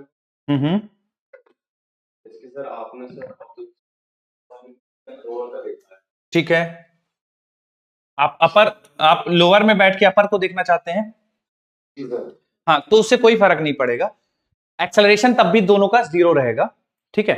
बस अंतर क्या होगा, जैसे आप लोअर पे बैठ जाएंगे और अपर को देखेंगे, ठीक है, तो इस जो ये जो लोअर पे बैठा हुआ ऑब्जर्वर है उसे लगेगा कि अपर वाली 10 मीटर पर सेकंड से नीचे आ रही है, ठीक है, और दोनों के बीच की हाइट 50 मीटर है, एक्सेलरेशन कुछ है नहीं। आप अपर के रेस्पेक्ट में लोअर का निकालो, लोअर के रेस्पेक्ट में अपर का निकालो, बार बार वही वैल्यू लिखोगे क्योंकि दोनों की एक्सेलरेशन सेम है ना, माइनस जी तो कैंसिल हो जाएगी। एक्सेलरेशन है नहीं तो लोअर को लगेगा कि अपर वाली 10 मीटर पर सेकंड से नीचे आ रही है, तो 5 सेकंड के बाद हिट कर देगी, ठीक है। ओके सर, बोलिए बोलिए। फिर एक बार बता दीजिए, समझ में नहीं आया। ठीक, देखिए स्टेप बाय स्टेप चलते हैं। पहले देखिए मैंने क्या निकाला है, velocity of lower with, sir बोलिए। वो हार्ट नेगेटिव क्यों कि हाइट निगेटिव कैसे हो गई ऐसा, हाँ ठीक है, मैं दूसरा एग्जांपल ले लेता हूं, ठीक है, इसको थोड़ा समझा देता हूं, फिर से एक और एग्जांपल ले लूंगा, ठीक है। अगर आपको ये तकलीफ हो रही कि सर कैसे ग्राउंड के नीचे 25 मीटर कैसे चला जाएगा, मैं एक और एग्जांपल ले लूंगा, ठीक है। फिलहाल आप आइडिया समझ लीजिए करना क्या है सवालों में। आप अपर के रेस्पेक्ट में लोअर निकालिए, लोअर के रेस्पेक्ट में अपर निकालिए, जो भी स्पीड आएगी, ठीक है, ये स्पीड समय के साथ चेंज नहीं होगी। उसका कारण क्या है, क्योंकि जब आप एवरेज मतलब रिलेटिव एक्सेलरेशन निकालेंगे तो रिलेटिव एक्सेलरेशन की वैल्यू 0 आएगी। मेरी बात समझ में आ रही है बच्चों? जब आप रिलेटिव एक्सेलरेशन एक्चुअली निकालेंगे ना तो 0 आएगी। आप अपर के रेस्पेक्ट में लोअर को देखिए, लोअर के रेस्पेक्ट में अपर को देखिए, तो इफेक्टिवली मोशन क्या हो जाएगा, यूनिफॉर्म मोशन हो जाएगा। मतलब अपर के रेस्पेक्ट में देखेंगे तो ऐसा दिखेगा कि लोअर वाली बॉल जाके यूनिफॉर्म वेलोसिटी से जाके अपर वाली को हिट कर रही है। अगर आप लोअर पे बैठ के अपर को देखेंगे तो ऐसा लगेगा कि अपर वाली बॉल आके यूनिफॉर्मली हिट कर रही है लोअर को। रिलेटिव एक्सेलरेशन 0 है क्योंकि दोनों के एक्सेलरेशन सेम है, सेम एक्सेलरेशन, दोनों एक्सेलरेशन ड्यू टू ग्रेविटी घटेगा, 0 हो जाएगा, ठीक है। तो यूनिफॉर्म वेलोसिटी से जाके हिट कर देंगे। अब जैसे आपको अगर इसमें लेके तकलीफ हो रही है ना कि सर यार माइनस कैसे आ रहा है, मतलब आपने क्या किया है कि माइनस आ गया, तो मैं इसको इस शंका का समाधान करने के लिए एक और सवाल ले लेता हूं, एक और एग्जांपल। बाकी इसका मतलब देखिए ये है, -25 मीटर का मतलब है ये जो पोजीशन है इससे नीचे 25 मीटर जाके बॉल्स टकराएंगी, है ना। तो मान लीजिए जैसे कि आपने ऐसा बोला कि ग्राउंड के नीचे, मान लीजिए ऐसा है कि ग्राउंड ही है, उसके नीचे बॉल्स नहीं जा सकती, तो फिर टक्कर नहीं होगी, ठीक है, क्योंकि टकराने के लिए उनको ग्राउंड के लेवल से 25 मीटर तक नीचे जाना पड़ेगा, तब टकराएंगे, ठीक है। थोड़ा सा मैं इसको और एक एग्जांपल की मदद से लेता हूं, लेकिन हाँ एच मतलब वो जो वैल्यूज रख रहा हूं, टी और एच जो वैल्यूज है। हाँ, तो देखिए मैं ये निकाल रहा हूं कि ग्राउंड के रेस्पेक्ट में कितनी हाइट पे बॉल टकराएंगी। तो देखिए ग्राउंड के रेस्पेक्ट में आपने कितनी स्पीड से ऊपर की तरफ फेंका है, ऊपर की तरफ 20, तो +20 रख देंगे, बोलिए सही है। समय 5 सेकेंड है, दोनों बॉल को, दोनों बॉल के नहीं उसका भी तो नहीं, जब हाइट निकाल रहे हैं तो आप ग्राउंड से निकाल रहे हैं ना कि ग्राउंड से कितना ऊपर जाके टकराएंगी, ठीक है, ग्राउंड के रेस्पेक्ट में, तो फिर सारी वैल्यूज ग्राउंड के रेस्पेक्ट की रखेंगे। अगर आप रिलेटिव रख देंगे, है ना, कि 5 सेकंड के बाद रिलेटिव, तो 5 सेकंड के बाद जैसे मान लीजिए आप लोअर के रेस्पेक्ट में निकालते हैं, तो 5 सेकंड के बाद हो क्या रहा है, 5 सेकंड के बाद दोनों की पोजीशन सेम हो जा रही है ना, तो आप रिलेटिव वैल्यू का यूज करके 5 सेकंड के बाद निकालेंगे तो 0 ही आ जाएगा, क्योंकि 5 सेकंड के बाद दोनों की पोजीशन एक हो जा रही है। मेरी बात समझ में आ रही है? तो 5 सेकंड के बाद लोअर के रेस्पेक्ट में अपर को देखेंगे तो लोअर की पोजीशन पे ही है, तो दोनों के बीच का डिस्प्लेसमेंट 0 हो जाएगा। मेरी बात समझ में आ रही है आपको? तो ये जो हाइट निकल रही है ग्राउंड से निकल रही है, कि ग्राउंड से कितना ऊपर, तो ग्राउंड से ऊपर की तरफ आप बॉल को फेंक रहे हैं 5 से 20 मीटर पर सेकंड से, समय 5 है, यूटी प्लस हाफ, ए की वैल्यू है -10, टी स्क्वायर है 25, ठीक है। सर हाँ, एक बार टाइम को जी इफेक्टिव वाले फॉर्मूले से निकाल के, जी इफेक्टिव को क्यों निकालोगे? पहली बात, इसमें √2h/g वाला फॉर्मूला नहीं लगेगा। क्यों नहीं लगेगा सर? क्योंकि जब आप एक बॉल के रेस्पेक्ट, देखिए सवाल का क्या है, सवाल है कि कितने टाइम के बाद बॉल कोलाइड करेंगी या टकराएंगी, ठीक है। तो आप कोलिजन निकालना है, तो आपने क्या किया, एक बॉल पे बैठ के दूसरे को ऑब्जर्व कर रहे हो, तो एक पे बैठ के दूसरे को देख रहे हो तो दूसरा लग रहा है कि ऐसे ऊपर आके टकरा रहा है, या नीचे वाली बैठ के ऊपर वाली को देख रहे हो तो ऐसा लग रहा है कि नीचे आके टकरा रही है, ठीक है। और यूनिफॉर्मली एक्सेलरेटेड मोशन नहीं है, एक्सेलरेशन नहीं है। देखो एक्सेलरेशन 0 है, इसका मतलब यूनिफॉर्म मोशन है। मतलब अगर आप नीचे वाली बॉल पे बैठ के ऊपर वाली को देखोगे तो आपको लगेगा कि कांस्टेंट 10 मीटर पर सेकंड से नीचे आके बस टक्कर कर रही है, या ऊपर बैठ के नीचे वाली बॉल को देखोगे तो ऐसा लग रहा है कि बस 10 मीटर पर सेकंड से आके ऊपर आके टकरा जा रही है। एक्सेलरेशन नहीं है यहां पे, ठीक है। एक और सवाल लेते हैं बच्चों। इसको हम ऐसा भी कह सकते हैं ना, टॉप ऑफ द टावर से -75 मीटर नीचे है। हाँ बिल्कुल, 50 और 25 बिल्कुल। बोलिए।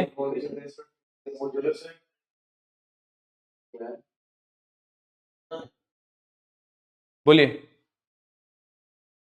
टाइम निकला है वो किससे रिस्पेक्ट में? देखिए समय, हाँ समय फ्रेम पे डिपेंड नहीं करता, समय फ्रेम पे डिपेंड नहीं करता। आप इसके रेस्पेक्ट में कोलिजन का समय निकालें, इसके रेस्पेक्ट में कोलिजन का समय निकालें, या ग्राउंड के रेस्पेक्ट में कोलिजन का समय निकालें, समय फ्रेम पे डिपेंड नहीं करता। Time is frame independent. हाँ रायबरेली पाठशाला, बोलिए। सर आपने कहा कि दोनों बॉडीज कोलाइड नहीं करेंगी। भैया रुक, राजा बेटा मैं ये नहीं कह रहा हूं कोलाइड नहीं करेंगे। अगर आपने उनको, देखिए इसको सॉल्व करके कितना आ रहा है बताइए? -25। कहां के रेस्पेक्ट में -25 आ रहा है? ग्राउंड के रेस्पेक्ट में। अगर आपने कहा कि नहीं मैं ग्राउंड यहां पे टकराएंगे, है ना, -25 पे यहां पे टकराएंगी, ठीक है। मान लीजिए आपने कहा कि नहीं मैं बॉल्स को अलाउ नहीं करूंगा कि वो नीचे जाए ग्राउंड के, तो फिर टक्कर नहीं होगी। वो 5 सेकंड तक, क्योंकि ये जो पूरा ड्यूरेशन है ये 5 सेकंड है। अगर आपने यहां पे बाउंडेशन रख दिया कि नहीं जाएंगी, तो ये नहीं टकराएंगी। ये तभी टकराएंगी जब उनको आप ग्राउंड के नीचे 25 मीटर तक जाने दें। मेरी बात समझ में आ रही है? ऊपर अगर नीचे वाली बॉल को तेज से देखें और ऊपर जाके ऊपर वाली की स्पीड कम हो तो फिर टकराएंगी। हाँ वो सवाल पे डिपेंड करेगा ना। अभी जीसीआई तो कह रहा हूं कि अगला सवाल लूंगा जिसमें, चूंकि ये मैंने थोड़ी सी वैल्यूज ऐसी ली है कि निगेटिव आ गया है, अगले सवाल में कुछ ऐसी वैल्यूज ले लूंगा जो पॉजिटिव हाइट दिखा देगी तुमको, कि है ना कि बीच में कहीं पे टकरा रही है, ठीक है। जैसे एक बच्चों थोड़ी देर के लिए जिनके डाउट है, 1 सेकंड बस रुक जाओ, एक सवाल मैं और कराता हूं, उसके बाद तुम्हें खुद ब खुद सारी चीज समझ में आएगी। बस 1 सेकंड रुक जाइए, एक सवाल मुझे लेने दीजिए। अगर फिर भी नहीं क्लियर होता है तो फिर हम लोग फिर से, जैसे मान लीजिए बच्चों एक ये सवाल है कि एक बॉल को हम लोगों ने मान लीजिए नीचे फेंक दिया 5 मीटर पर सेकंड से, और नीचे से एक बॉल ऊपर फेंक दी मान लीजिए 10 मीटर पर सेकंड से, और मैं इसकी आपको हाइट दे देता हूं 75 मीटर। पहला सवाल तो यही है बच्चों, बताइए कितने टाइम के बाद बॉल्स टकराएंगी? After what time balls will collide?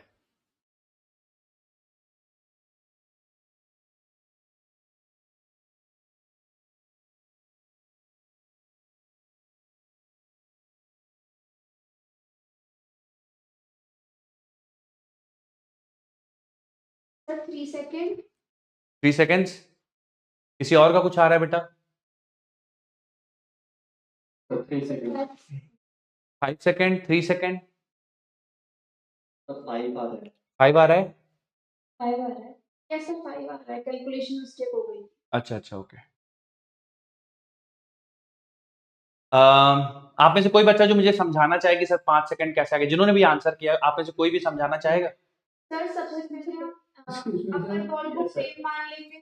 अपर, हाँ अपर बॉल को हाँ अपर पे आप बैठ गए, ठीक है। फिर लोअर की वेलोसिटी निकालेंगे ऊपर। ठीक है, velocity of lower with respect to upper, तो क्या बेटा यूएल माइनस यू लिख देंगे, सही है ना?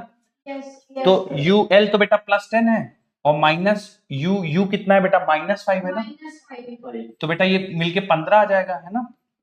तो velocity of lower with respect to upper, इसका मतलब है बच्चों कि ऊपर वाली बॉल, मान लीजिए ऊपर वाली बॉल है, तो ऊपर वाली बॉल को लगेगा कि नीचे वाली बॉल 15 मीटर पर सेकंड से ऊपर की तरफ आ रही है। बोलिए सही है ना? Yes sir. अगर मैं बेटा पूछ लूं आपसे कि acceleration of lower with respect to upper कितना हो जाएगा? 0 आएगा। 0 आएगा। आप चाहो तो निकाल लो बच्चों, एक्सेलरेशन ऑफ लोअर रखोगे -10, माइनस ऑफ -10 तो घट के 0 हो जाएगा। तो ये यूनिफॉर्म मोशन करता हुआ बॉल ऊपर जाके टकराएगा। तो अब मैं तुमसे पूछ दूं कि टाइम कितना लगेगा, तो यार डिस्टेंस अपॉन स्पीड सीधा सीधा फॉर्मूला लगा सकते हैं। सर इसमें आप अंडर रूट 2h/g क्यों नहीं लगा रहे? क्योंकि एक्सेलरेशन है ही नहीं। ये जब आप एक के रेस्पेक्ट में दूसरे को देख रहे हो तो एक्सेलरेशन है ही नहीं, तो कहां से g आएगा? तो सीधे से d/v। डिस्टेंस कितनी है बच्चों? 75 है और स्पीड है बेटा 15, तो 5 सेकंड आएगा इसका आंसर। सर जो ऊपर वाला कॉइन है भी जो है उसके लिए भी एक्सेलरेशन -g। बिल्कुल, एक्सेलरेशन ड्यू टू ग्रेविटी अपनी डायरेक्शन चेंज नहीं करती ना। बॉल उससे बच्चे बॉल की डायरेक्शन से, आप ये बताओ जब बॉल नीचे आ रही है तब भी तो अर्थ उसको खींच रही है, तब भी तो जी नीचे की तरफ है। जब आप ऊपर फेंक रहे हो तब भी तो जी नीचे की तरफ ही है। एक्सेलरेशन ड्यू टू ग्रेविटी कैसे अपनी डायरेक्शन चेंज करेगी? आप जब छोटे थे 9वीं 10वीं में पढ़ रहे थे तब आपको सवाल सॉल्व करने के लिए हम बोल देते थे कि भैया ऊपर के लिए जी नेगेटिव ले लो क्योंकि स्पीड घट रही है, नीचे की तरफ फेंक रहे हो तो जी पॉजिटिव ले लो। बाकी जी तो कभी अपनी डायरेक्शन चेंज नहीं करती ना। खैर कितने बच्चों के आंसर आ गए थे? एक बार हाथ उठा दो बच्चों। 5 सेकंड कितने बच्चों को आ गया था? गुड। अच्छा कितने बच्चों को क्लियर हो गया है अब कि हाँ सर ये 5 सेकंड सही है? कितने लोगों को समझ में आ गया? हाथ उठाओ। ठीक है, अब इसी का दूसरा सवाल बच्चों। सवाल आपसे दूसरे सवाल में पूछा गया है कि बताइए कितनी हाइट पर दोनों ऑब्जेक्ट्स टकराएंगे? At what height from ground objects will collide? Ground के रेस्पेक्ट में बताना है बच्चों। At what height from ground objects will collide?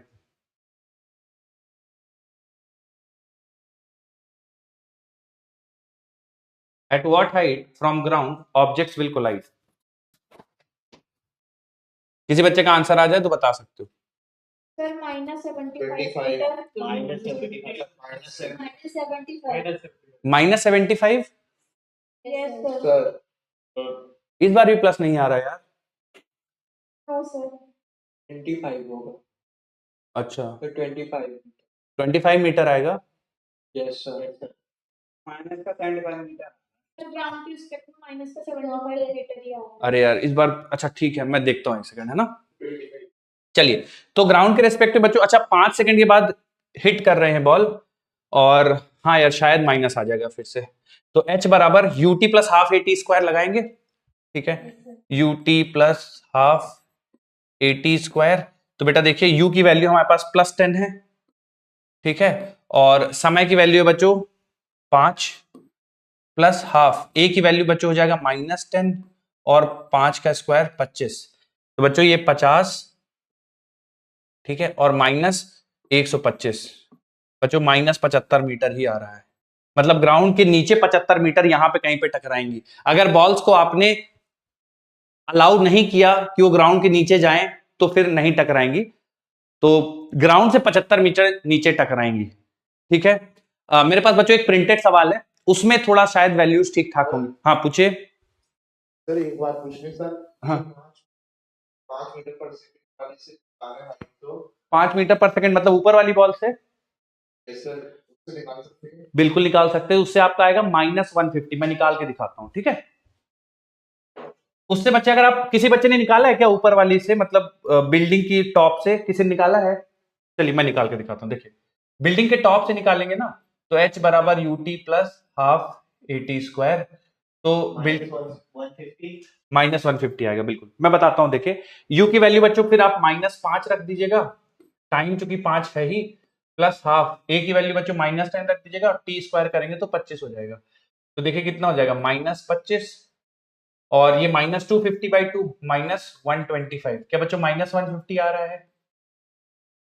यानी यहां से 150 मीटर नीचे। तो बेटा यहां से 150 मीटर नीचे का मतलब ये 75 और यहां से 75, सही है ना। तो दोनों से जो हमारे आंसर मिल रहे हैं वो मैच कर रहे हैं, बोलिए सही है। हाँ हाँ एक्सेलरेशन तो 0 है ना, तो वहां पे -10 कैसे आ गया?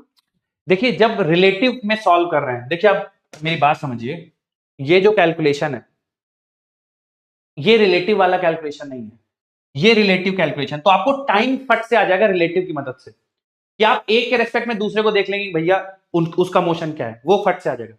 जब हम ये दोनों इक्वेशन यूज कर रहे हैं कि हाइट फ्रॉम द ग्राउंड और height from the top of the building, तो उसमें ग्राउंड के रेस्पेक्ट में देख रहे हैं कि ग्राउंड के रेस्पेक्ट में बताओ बॉल कहां टकराएगी। तो ग्राउंड के रेस्पेक्ट में, तो ग्राउंड तो रेस्ट पे है ना, हम ये थोड़ी देख रहे हैं कि इस बॉल से कितनी दूरी पे बॉल टकराएगी। अब ये इस चीज का कोई सेंस भी तो नहीं बनता है कि ऊपर वाली बॉल से कितनी दूरी पे दोनों बॉल टकराएंगी या ऊपर वाली बॉल से कितनी दूरी पे बॉल टकराएंगी। तो जब टकरा रही होंगी तो दोनों बॉल तो एक साथ होंगी ना, तो डिस्प्लेसमेंट तो अल्टीमेटली 0 हो जाएगा। आप एक बॉल से दूसरी बॉल कितनी दूरी पे दोनों बॉल जब टकरा रही होंगी, दोनों के बीच की दूरी क्या होगी, वो तो 0 होगी ना। आप तो ये देख रहे हो ग्राउंड के रिस्पेक्ट में जब बॉल टकरा रही होंगी तो कितनी दूरी पे होंगी, ग्राउंड के रिस्पेक्ट में या टॉप ऑफ द बिल्डिंग के रिस्पेक्ट में जब बॉल टकरा रही होंगी तो कहां पे होंगी। तो टॉप ऑफ द बिल्डिंग के रेस्पेक्ट में -150, ग्राउंड के रेस्पेक्ट में -75। ये ग्राउंड के रेस्पेक्ट में कैलकुलेशन है। ये एक बॉल के अपर लोअर का अपर के रेस्पेक्ट में या अपर के लोअर के रेस्पेक्ट में टाइम कैलकुलेशन में बस मदद होगा। बाकी कितनी हाइट पे टकराएंगे वो आपको कैलकुलेशन से निकालना पड़ेगा। ठीक है, एक और सवाल देखिए बच्चों।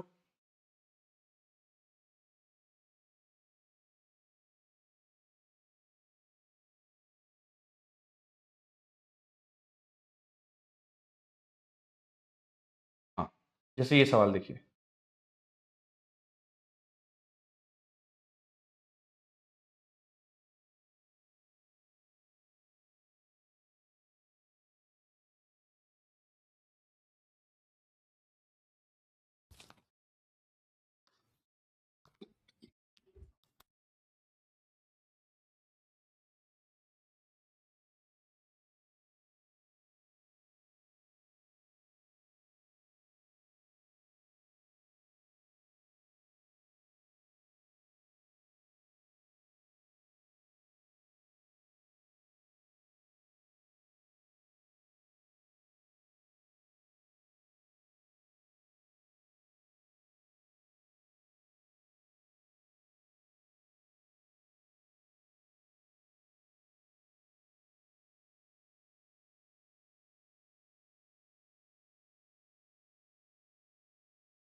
बच्चों जिनके भी ऑप्शन आ जाएं और शेयर करना चाहें तो बता सकते हैं आप।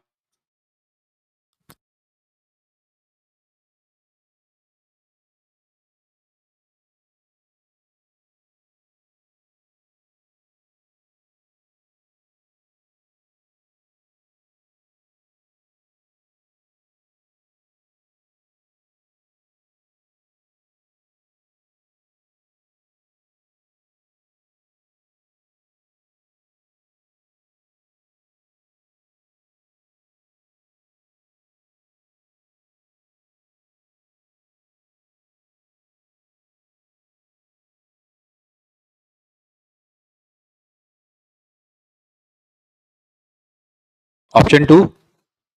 Yes sir. ओके, और किसी का कुछ आया बच्चों? Sir option B. Option B, ठीक। Option second sir. Option second, sir option B. Yes sir. ठीक है बच्चों, थोड़ा सा हाथ उठाएंगे कितने बच्चों ने कंप्लीट कर लिया है सवाल को, हाथ उठाइए एक बार। ठीक है, बाकी लोग बच्चों थोड़ा सा कर लीजिए जल्दी से, फिर मैं एक्सप्लेन करता हूं इसको।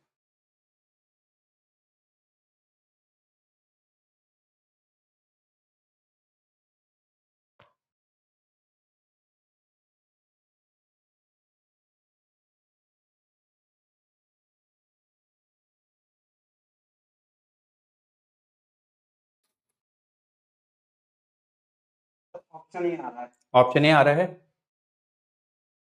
ठीक। देखिए ऑप्शन ए आ रहा है, ऑप्शन बी। बी आ रहा है, ठीक। बच्चों थोड़ा सा मेरी बात जरा ध्यान से सुनिए। जो लोग सॉल्व कर चुके हैं बहुत बढ़िया, जो लोग अभी कर रहे हैं बच्चों आप थोड़ी देर रुक जाइए, आप देख लीजिए इधर एक बार बोर्ड पे, और अगर आप सही सॉल्व कर रहे थे, सही जा रहे थे, तो फिर आपको परेशान होने की कोई जरूरत नहीं। देखिए सवाल में कहा गया है कि एक बॉडी को ऊपर की तरफ फेंका जा रहा है ग्राउंड से विद स्पीड ऑफ v0। तो मान लीजिए इसको v0 से फेंका गया और और उसी टाइम पे बच्चों बोला गया है कि ऊपर से एक बॉल को ड्रॉप किया गया है स्पीड 0, ठीक है, ड्रॉप कर रहे हैं मतलब स्पीड 0, और बोला जा रहा है बच्चों कि दोनों बॉल्स जाके h/2 पे कोलाइड कर जाती है, ठीक है, दोनों जाके h/2 फ्रॉम द ग्राउंड या h/2 from the top of the building collide कर जा रही है। तो बताइए किस स्पीड से फेंका गया होगा। देखिए बच्चों, जो टाइम ऑफ कोलिजन होगा, है ना, वो डिस्टेंस अपॉन स्पीड होगा, डिस्टेंस अपॉन रिलेटिव स्पीड। तो बेटा आप इस पे ऑब्जर्वर बन के बैठेंगे तो आपको ये लगेगा कि v0 से नीचे आ रहा है ना, आप चाहो तो निकाल लो, ठीक है।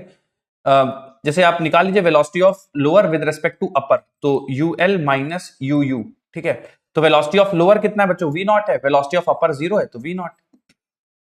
तो जो टाइम हमेशा निकालिएगा बच्चों, जैसे बॉल एक को नीचे फेंक दिया एक दूसरे को ऊपर, है ना, तो ऐसे केसेस में जो टाइम ऑफ कोलिजन होता है वो ध्यान रखिएगा डिस्टेंस अपॉन v रिलेटिव, ठीक है, डिस्टेंस अपॉन v रिलेटिव। तो बेटा यहां पे डिस्टेंस कितना है, डिस्टेंस है आपका h और v रिलेटिव हो जाएगा v0, है ना। देखिए तो इतने टाइम के बाद बच्चों कोलाइड कर जाएंगे।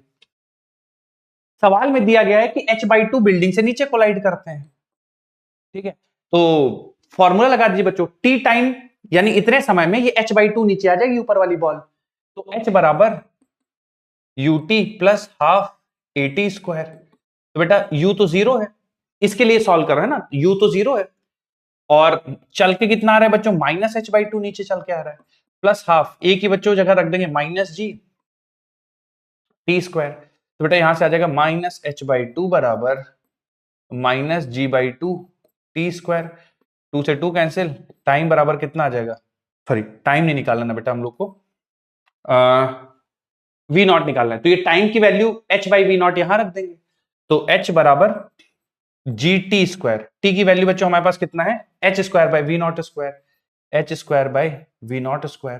देखिए बच्चों एक h से एक h कैंसिल हो जाएगा, v0 की वैल्यू जो आ जाएगी वो अंडर रूट gh आ जाएगी। बच्चों समझ में आया है थोड़ा बहुत, यस सर, पक्का। Yes sir. तो जो हमारा सही ऑप्शन हो जाएगा under root g h, second option. कुछ बच्चों ने बिल्कुल सही बता दिया था भाई, वेरी गुड। कितने बच्चों का सही था, एक बार हाथ उठाओ। यस, बहुत बढ़िया बच्चों, इसमें एक लाइन थोड़ा सा नोट बना के लिख लीजिए, इस तरह के सवालों में, इस तरह के सवालों में, किस तरह के सवालों में बच्चों, जो मैंने अभी आपको कैटेगरी कराई है, 3 सवाल कराए हैं ना, इस टाइप के, कि आप एक टॉप ऑफ द बिल्डिंग से बॉल को नीचे फेंक दें, ऊपर फेंक दें, नीचे से एक ऊपर बॉल फेंक दें, तो इस टाइप के सवालों में टाइम ऑफ कोलिजन बराबर, इस टाइप के सवालों में या इस तरह के सवालों में टाइम ऑफ कोलिजन बराबर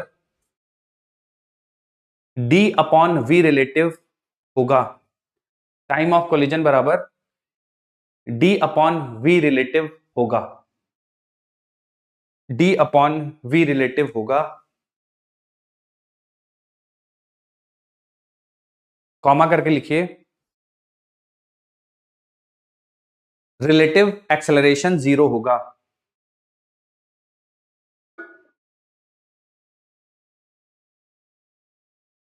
कॉमा लगा के लिखिए, रिलेटिव एक्सेलरेशन 0 होगा।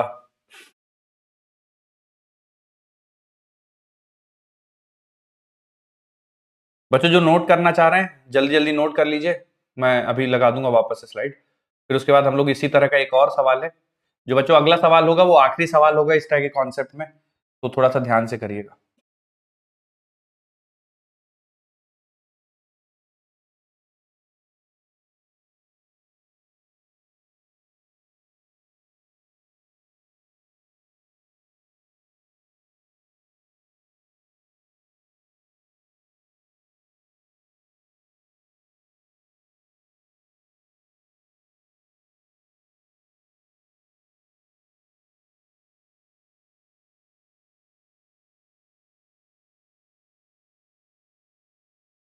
लगाऊं बच्चों अगला सवाल,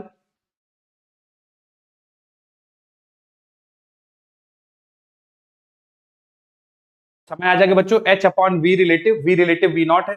अच्छा, रिलेटिव वेलोसिटी का भी बच्चों देखिए, अगर दो चीजें एक दूसरे की तरफ चल रही हैं ऑपोजिट डायरेक्शन में, तो v रिलेटिव निकालते समय दोनों जुड़ जाएंगी, दोनों सेम डायरेक्शन में चल रही हूं तो वी रिलेटिव निकालते समय दोनों घट जाएंगी।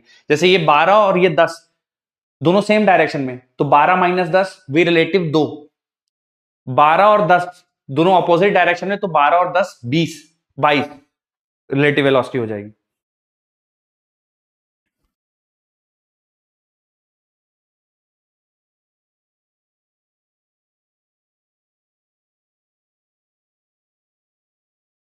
बच्चों इसकी थोड़ा रिलेटिव वेलोसिटी बताना, ये दो पार्टिकल्स की कितनी होगी रिलेटिव वेलोसिटी। एक सेकंड में वैल्यूज रखता हूं।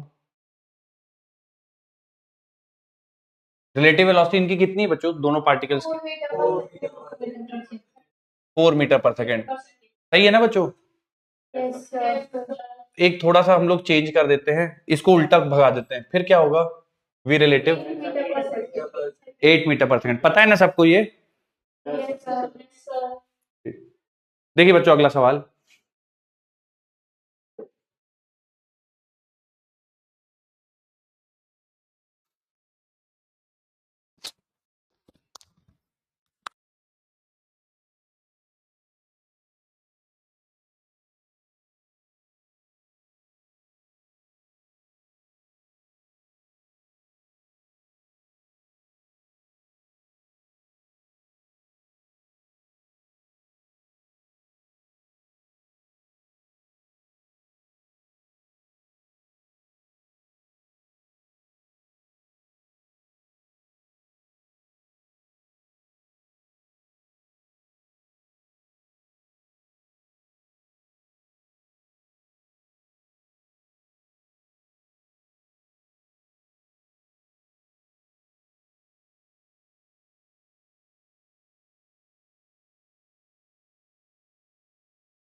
सबका आ रहा है बच्चों first option? Yes sir. Yes sir.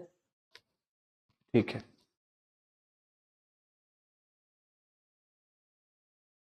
चलिए बोला बच्चों two balls are thrown simultaneously a vertically upward with 20 metre पर सेकंड। तो बच्चों एक बॉल को ऊपर की तरफ फेंका गया है 20 मीटर पर सेकंड से, ओके। और फिर बोला गया है from the ground and vertically downward, ठीक है। Two balls are thrown simultaneously a vertically upward with speed of 20 metre पर सेकंड फ्रॉम द ग्राउंड। अच्छा इसको फ्रॉम द ग्राउंड 20 मीटर पर second, okay. B vertically downward from the height of 40 metre. हाँ हाँ ये वाली नीचे की तरफ 20 मीटर पर सेकंड है। अब ठीक है बच्चों, हाँ। और हाइट बोला गया है कि 40 मीटर है, ठीक है 40 मीटर हाइट है। At which point will the balls collide. तो बच्चों सबसे पहले आप टाइम निकाल दीजिए, टाइम बराबर distance upon v relative. V relative बच्चों कितना हो जाएगा यहाँ पे? 40 मीटर पर सेकंड। 40 मीटर पर सेकंड वी रिलेटिव हो जाएगा बच्चों। तो एक सेकंड के बाद बॉल्स कोलाइड करेंगे। डिस्टेंस अपॉन वी रिलेटिव, क्योंकि दोनों का ऑपोजिट डायरेक्शन है इसलिए जुड़ जाएंगी, 20 और 20 40। अब पूछा गया कितना कहां पे टकराएंगी, तो अब बच्चों ग्राउंड के रेस्पेक्ट में, अच्छा ऑप्शन देखिए, from the ground, from top of tower, from ground, from top of tower. तो बच्चों आप कहीं से भी निकाल लीजिए। मान लीजिए मैं ग्राउंड से निकाल लेता हूं, तो h बराबर UT plus half eighty square, ठीक है। तो ग्राउंड से बच्चों अगर आपको हाइट निकालना है तो u की वैल्यू बच्चों 20 और समय है 1 प्लस हाफ, a की वैल्यू बच्चों -g और समय का स्क्वायर 1 का स्क्वायर 1 बच जाएगा, तो हो जाएगा 20 माइनस 5, 15 मीटर फ्रॉम द ग्राउंड। तो ग्राउंड से 15 मीटर ऊपर या टॉप से 25 मीटर नीचे, तो 15 metre below, 15 metre above the ground, 20 metre, 20 metre गलत। तो बच्चों ग्राउंड से 15 मीटर ऊपर और टॉप ऑफ द बिल्डिंग से 25 मीटर नीचे बॉल टकराएंगी। कितने बच्चों का सही आंसर आ गया था, हाथ उठाओ जरा। सही है सर। Very good. अब इस तरह के सवाल आएंगे तो बच्चों कर लोगे जहां पे दो बॉल्स को साइमल्टेनियसली प्रोजेक्ट कर रहे हैं, बोलो। लेंगे सर। Yes sir. ठीक, लेंगे सर। चलिए। तो रिलेटिव मोशन था बच्चों ये, relative motion in 1D for motion under gravity. आओ बच्चों अगला टॉपिक, नेक्स्ट हेडिंग डालिए, relative motion in a plane. Relative motion in a plane.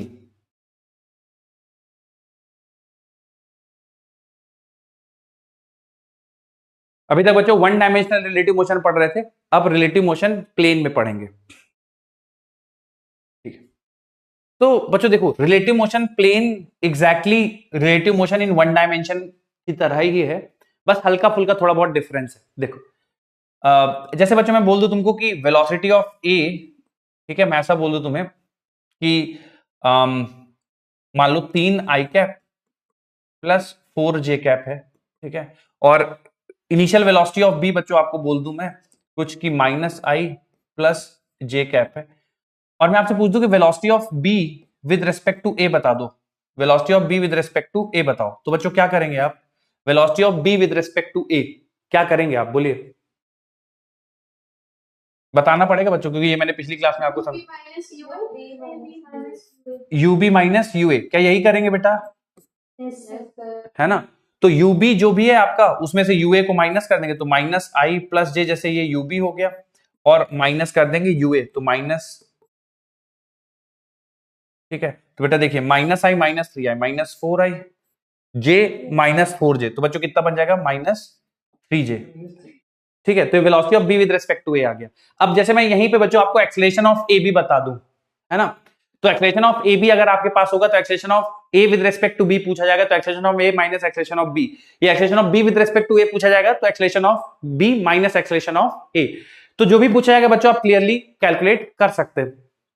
अगर दोनों के बीच का रिलेटिव पोजीशन पूछ दे, ठीक है, कि बताओ दोनों के बीच का एक्स एक्सिस में रिलेटिव सेपरेशन कितना है ना, दोनों के बीच का एक्स एक्सिस में सेपरेशन कितना है, या दोनों के बीच के वाई एक्सिस में सेपरेशन कितना है, ठीक है, तो बेटा आप जैसे आपने निकाला, मान लो ये यूबीए निकाल दिया, उसी तरह से बच्चों आप फिर मान लीजिए ए बी ए निकाल देंगे, acceleration of B with respect to A, मान लीजिए इसकी कुछ वैल्यू आ गई -i प्लस 2j, ठीक है, अब रिलेटिव पोजीशन एक्स डायरेक्शन में पूछेगा, तो देखिए आपको क्या लिखना है, u relative in x direction into T plus half a relative in x direction into T square.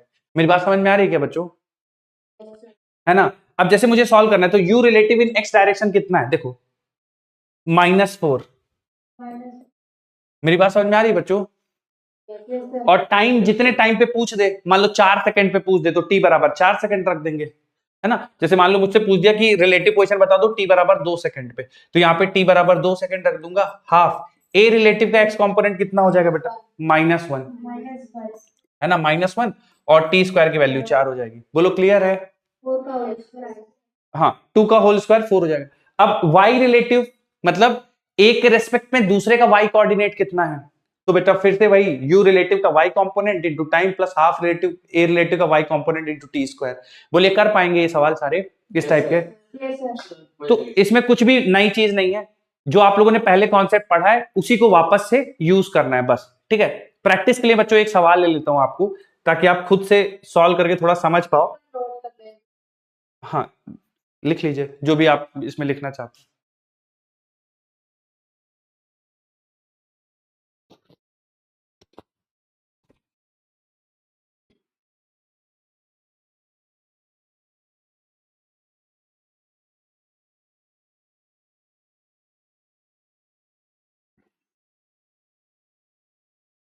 जिन लोग को अभी कुछ इसमें तकलीफ हो रही है, सर ऐसा कैसे हो गया, ये कैसे हो गया, परेशान मत होइए, अभी मैं एक सवाल लूंगा तो एकदम क्रिस्टल क्लियर हो जाएगा आपको कि क्या करना है, कैसे करना है।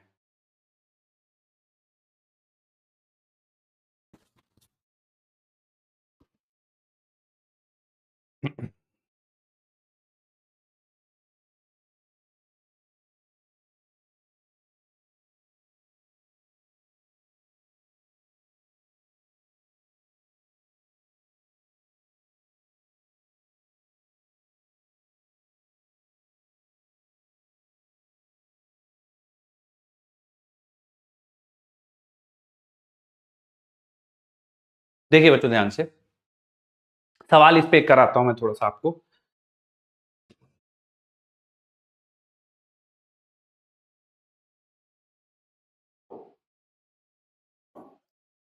पढ़िए सवाल बच्चों, सॉल्व करिए।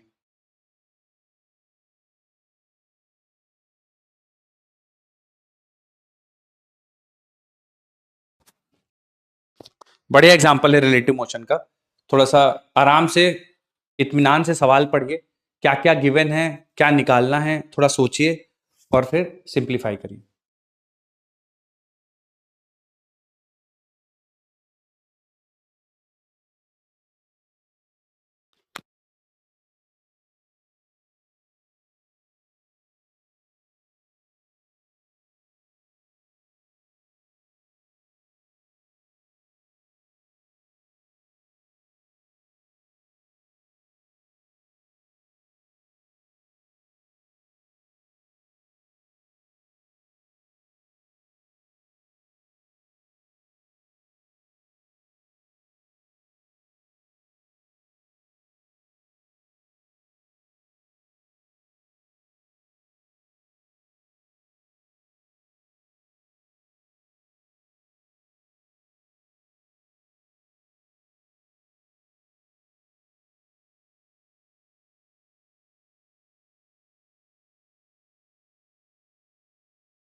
आगे के बच्चों सवाल।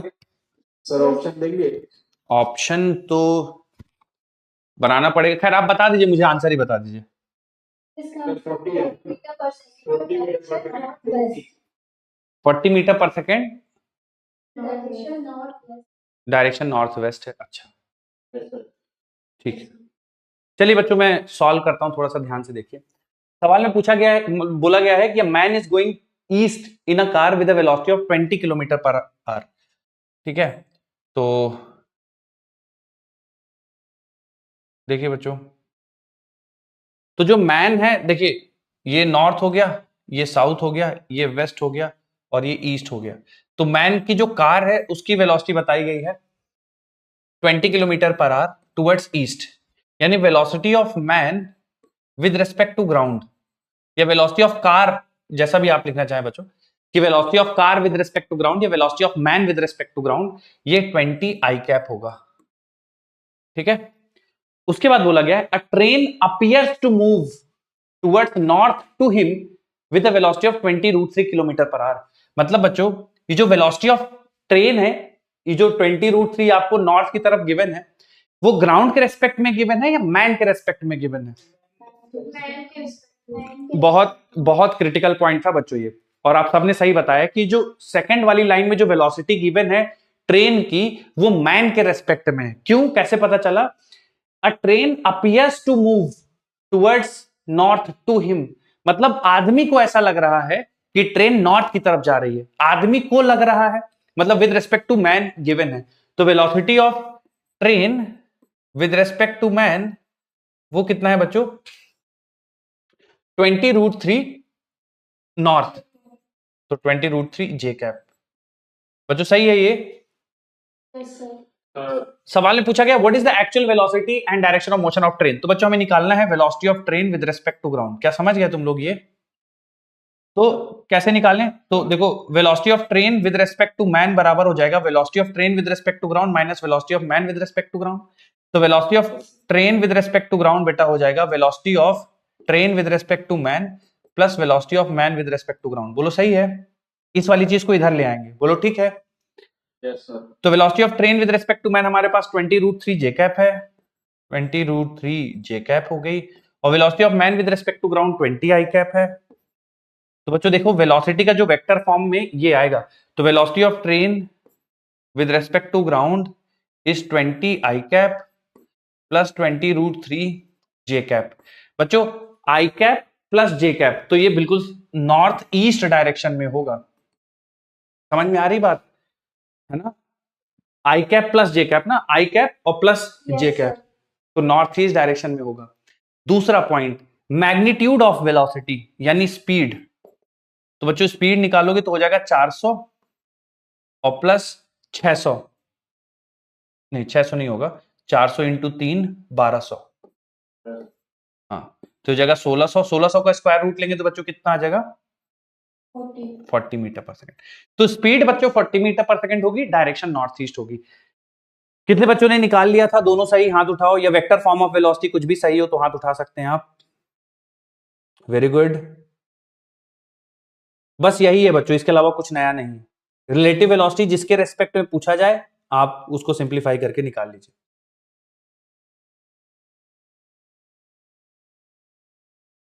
डन है बच्चों?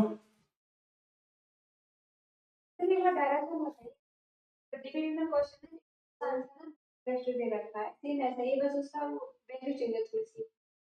चलिए मैं डायरेक्शन का फिर से बोल देता हूं। देखिए ये देखिए आपको ये आई कैप किस डायरेक्शन में होता है बेटा? बोलिए। एक्स एक्सिस ईस्ट में होता है ना, मतलब ये हो गया आई कैप हो गया ना, और जे कैप 20√3 जे कैप, तो जे कैप इधर हो जाएगा, जे कैप हो जाएगा नॉर्थ में और ईस्ट, आई कैप हो जाएगा ईस्ट में, तो जो नेट डायरेक्शन आएगी वो नॉर्थ ईस्ट आ जाएगी ना, ऐसे एग्जैक्ट नॉर्थ ईस्ट। तो मतलब देखो नॉर्थ ईस्ट में आप कई जगह बच्चों ऐसा होता है कि नॉर्थ ईस्ट का मतलब कि 45 डिग्री पे एग्जैक्टली, बट बेटा ये 45 डिग्री पे नहीं होगा, है ना। ये नॉर्थ मतलब ऐसा होगा कि नॉर्थ और ईस्ट के बीच में कुछ होगा, पर ये एंगल जो है फिर वो आपको निकालना पड़ेगा, कि जैसे ये वाला एंगल निकालना चाहोगे अल्फा, तो tan अल्फा बराबर हो जाएगा ये वाला कंपोनेंट, यानी वी वाई कितना है बेटा, यहाँ पे देखो 20√3 है और ये वाला कंपोनेंट 20 है, तो tan अल्फा मतलब 20√3 डिवाइड बाई 20, तो √3 आ जाएगा, मतलब अल्फा 60 डिग्री। तो ये जो ट्रेन है ना वो ऐसा जा रही होगी इस डायरेक्शन में, ईस्ट से 60 डिग्री बनाते हुए। क्लियर है यस सर। बच्चों? किसी को कुछ भी डाउट पूछना है इससे रिलेटेड तो पूछ सकते हैं। समझ में आ गया है बच्चों? तो कई बार आपको मैन की ग्राउंड के रेस्पेक्ट में दे देगा, ट्रेन की ग्राउंड के रेस्पेक्ट में दे देगा, मैन के रेस्पेक्ट में ट्रेन पूछ लेगा, ट्रेन के रेस्पेक्ट में मैन पूछ लेगा, या कई बार आपको ऐसे सवाल दे देंगे कि ट्रेन के रेस्पेक्ट में मैन की गिवन है, मैन की ग्राउंड के रेस्पेक्ट में गिवन है, ट्रेन की ग्राउंड के रेस्पेक्ट में पूछ लेंगे। तो आपको समझना पड़ेगा बच्चों कैसे करना है सवाल को। फॉर्मूला केवल एक ही लगेगा कि velocity of train with respect to man, velocity of train with respect to man बराबर वीटी माइनस वीएम। यही बोलिए बेटा। आपने VT माइनस VM की है तो राइट, माइनस आई के डायरेक्शन वीटी माइनस वीएम किया है ना, और पूछा क्या गया है सवाल में, वीटी पूछा गया है ना, ये पूछा गया है, तो वीएम को इधर लाना पड़ेगा ना। सर, तो 20 आई कैप के आगे जो माइनस माइनस कहां है?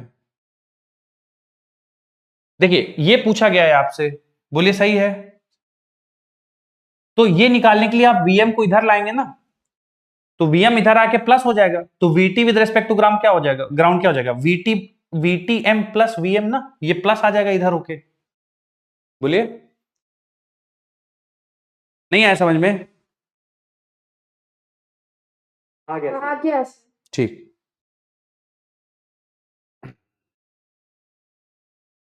अगली हेडिंग डाल लीजिए बच्चों। इस पे और चाहिए क्या आपको प्रैक्टिस के लिए बेटा, या एक हो गया है?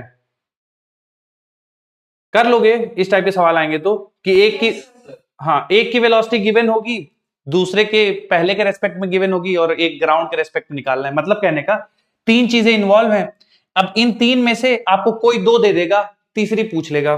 जैसे velocity of train with respect to man दे देगा, velocity of man with respect to ground दे देगा, velocity of train with respect to ground पूछ लेगा, या फिर ये दे देगा, ये दे देगा, velocity of man with respect to ground पूछ लेगा।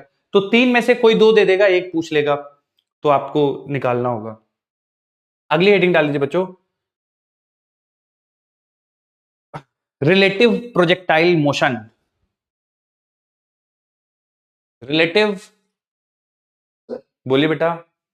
लास्ट क्वेश्चन में नॉर्मली देखा ईस्ट में जा रहा जो भी आ रहा है सही, तो मैन को कहां कंसीडर करेंगे वो हाँ, वर्बली कैसे निकाल रहे हैं थोड़ा सा बताइए, फिर मैं बता दूंगा आपको। 20 किलोमीटर पर आवर ठीक है, और तो यार करते हैं हाँ जब वो वहां पे जो ट्रायंगल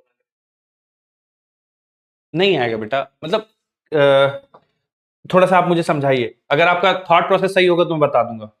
बोलिए आप। नॉर्थ तो सर 20√3 आ रहा है, नॉर्थ में जा रहा है 20√3, ठीक है, फिर और ईस्ट में आ रहा है 20। ईस्ट में जा रहा है 20, ठीक है, अगर ऐसे निकालेंगे सर इनिशियली 20√3, रुक जाइए एक second, train appears to move towards north, हाँ 20√3 नॉर्थ में जा रहा है, ठीक है, और 20 ईस्ट में जा रहा है, ठीक है, फिर फिर ऐसे निकालेंगे हम उसका।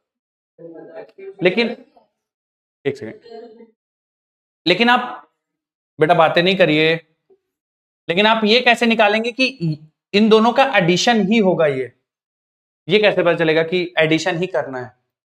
सब्ट्रैक्शन भी तो हो सकता है, ये कैसे प्रूव करेंगे कि एडिशन ही होगा? ठीक है, ये सही इसलिए आ रहा है बेटा क्योंकि हमारा जो, देखो आप सॉल्व करके देखो ये क्या बन रहा है लास्ट में ये बन रहा है कि जो velocity of train with respect to ground आएगी, वो velocity of train with respect to man में velocity of man with respect to ground जोड़ने पे आएगी। तो एक्चुअल में आप कर वही रहे हो, वेलोसिटी ऑफ जो train with respect to ground निकालने के लिए velocity of man with respect to ground में velocity of train with respect to man जोड़ रहे हो, इसलिए वो ऐसा आ रहा है। लेकिन हमें पता कैसे चलेगा कि जोड़ना ही होगा? उसके लिए आपको ये इक्वेशन तो लिखनी ही पड़ेगी ना, तब पता चलेगा कि जोड़ना पड़ेगा। सही है? जी सर, यस ठीक है सर। हेडिंग डालिए बच्चों, रिलेटिव प्रोजेक्टाइल मोशन।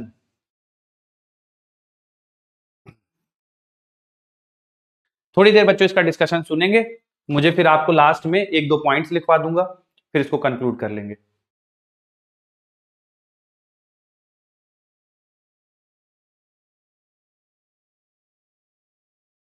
चल के हेडिंग बच्चों, relative projectile motion. Sir yes sir. ठीक ठीक, अब थोड़ी देर बच्चों बिल्कुल बोर्ड पे ध्यान से सुनिएगा मेरी बात, है ना, क्योंकि है बहुत आसान टॉपिक, ऐसा नहीं कि मुश्किल है, बहुत आसान सी चीज है, बट थोड़ा सा दिमाग को ये मनाने में कि जो सर कह रहे हैं वो सही है, थोड़ा वक्त लग सकता है। क्यों लग सकता है? क्योंकि देखने में इतना सिंपल, जितना सिंपल ये है एक्चुअल में, सोचने में उतना सिंपल नहीं लगता। जैसे कि बच्चों अगर मैं आपसे बोलूं, ध्यान सुनिएगा, कि एक बॉल है, उसको प्रोजेक्ट कर दिया गया है, बच्चों लिखिए नहीं, केवल ध्यान से सुनिए, इंपॉर्टेंट डिस्कशन है। एक बॉल को प्रोजेक्ट कर दिया गया है कुछ स्पीड u से, एंगल θ1 से, ठीक है, स्पीड u1 एंगल θ1। दूसरी बॉल ले लेते हैं बच्चों, ठीक है, दूसरी बॉल है, उसको प्रोजेक्ट कर दिया गया है with speed u2, let's say angle θ2, और बोला गया है कि इनमें से एक बॉल के रिस्पेक्ट में अगर दूसरे को देखा जाए, ठीक है, एक बॉल पे ऑब्जर्वर बैठ जाए और दूसरे बॉल को ऑब्जर्व करे, तो उसके मोशन बताओ कैसा दिखेगा? ध्यान से सुनिएगा बच्चों मेरी बात, एक पे बैठ जाए और दूसरे को ऑब्जर्व करे, तो जो आंसर आएंगे वही आंसर दूसरे पे बैठ के पहले को ऑब्जर्व करने पे भी आएंगे। तो इससे कोई फर्क नहीं पड़ता बच्चों कि ऑब्जर्वर पहले पे बैठा है या दूसरे पे बैठा है, आंसर दोनों के सेम आएंगे। तो अगर आप एक पार्टिकल पे बैठ के दूसरे को ऑब्जर्व करते हो और दोनों को साइमल्टेनियसली प्रोजेक्ट किया गया है, तो क्या सिचुएशन होगी, जरा ध्यान से सुनिए।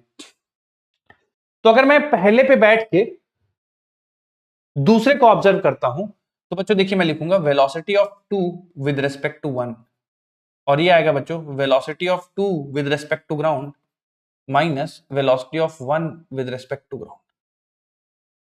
ठीक है, velocity of 2 with respect to ground minus velocity of 1 with respect to ground.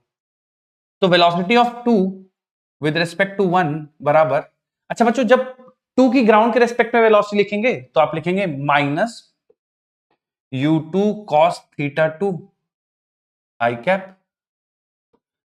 Plus u2 sin θ2 j cap, u2 sin θ2 j cap, ठीक है, और minus velocity of 1 with respect to ground, तो बच्चों ये minus velocity of 1 with respect to ground हो जाएगी u1 cos θ1 i cap plus u1 sin θ1 j cap.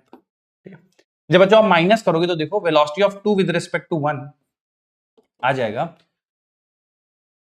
इन दोनों को एक साथ लिख देता हूं बच्चों, तो minus u2 cos θ2 minus u1 cos θ1 i cap और बच्चों ये दोनों एक साथ लिख देता हूं, ठीक है। u2 sin theta 2 minus u1 sin theta 1, u2 sin theta 2 minus u1 sin theta 1 j cap, ठीक है। अब बच्चों देखो u21 निकालने के बाद ये समझ में आ रहा है कि अगर मैं दूसरे का मोशन, दूसरे वाले पार्टिकल का मोशन पहले के रेस्पेक्ट में देखूं तो मुझे एक चीज समझ में आता है कि स्पीड का कुछ कंपोनेंट, मतलब कुछ आई कैप आएगा, कुछ वैल्यू होगी, आई कैप होगा। अब वो वैल्यू प्लस या माइनस दोनों हो सकती है, डिपेंडिंग ऑन कि आपने किस तरह से प्रोजेक्ट किया है, ठीक है। तो अगर मैं थोड़ा सा आपको बच्चों सिंपल वर्ड्स में समझाऊं तो velocity of 2 with respect to 1 कुछ ऐसा दिखेगा, प्लस माइनस कुछ आई कैप प्लस कुछ जे कैप, मतलब ये 3 आई कैप माइनस 3 आई कैप, 4 आई कैप माइनस 4 आई कैप, कुछ भी हो सकता है। उसी तरह से ये -2 -1 -3 +4 +8 कुछ ऐसा हो सकता है। तो velocity of 2 with respect to 1 मतलब बच्चों ऐसा लगेगा कि एक पार्टिकल है जिसके पास कुछ आई कंपोनेंट है और कुछ जे कंपोनेंट है और मूव कर रहा है, ठीक है। दूसरी इंपॉर्टेंट चीज, जब बच्चों आप निकालेंगे acceleration of 2 with respect to 1, बेटा एक्सेलरेशन ऑफ 2 जैसे आप आज पार्टिकल को प्रोजेक्ट कर देंगे तो इसका एक्सेलरेशन कितना होगा।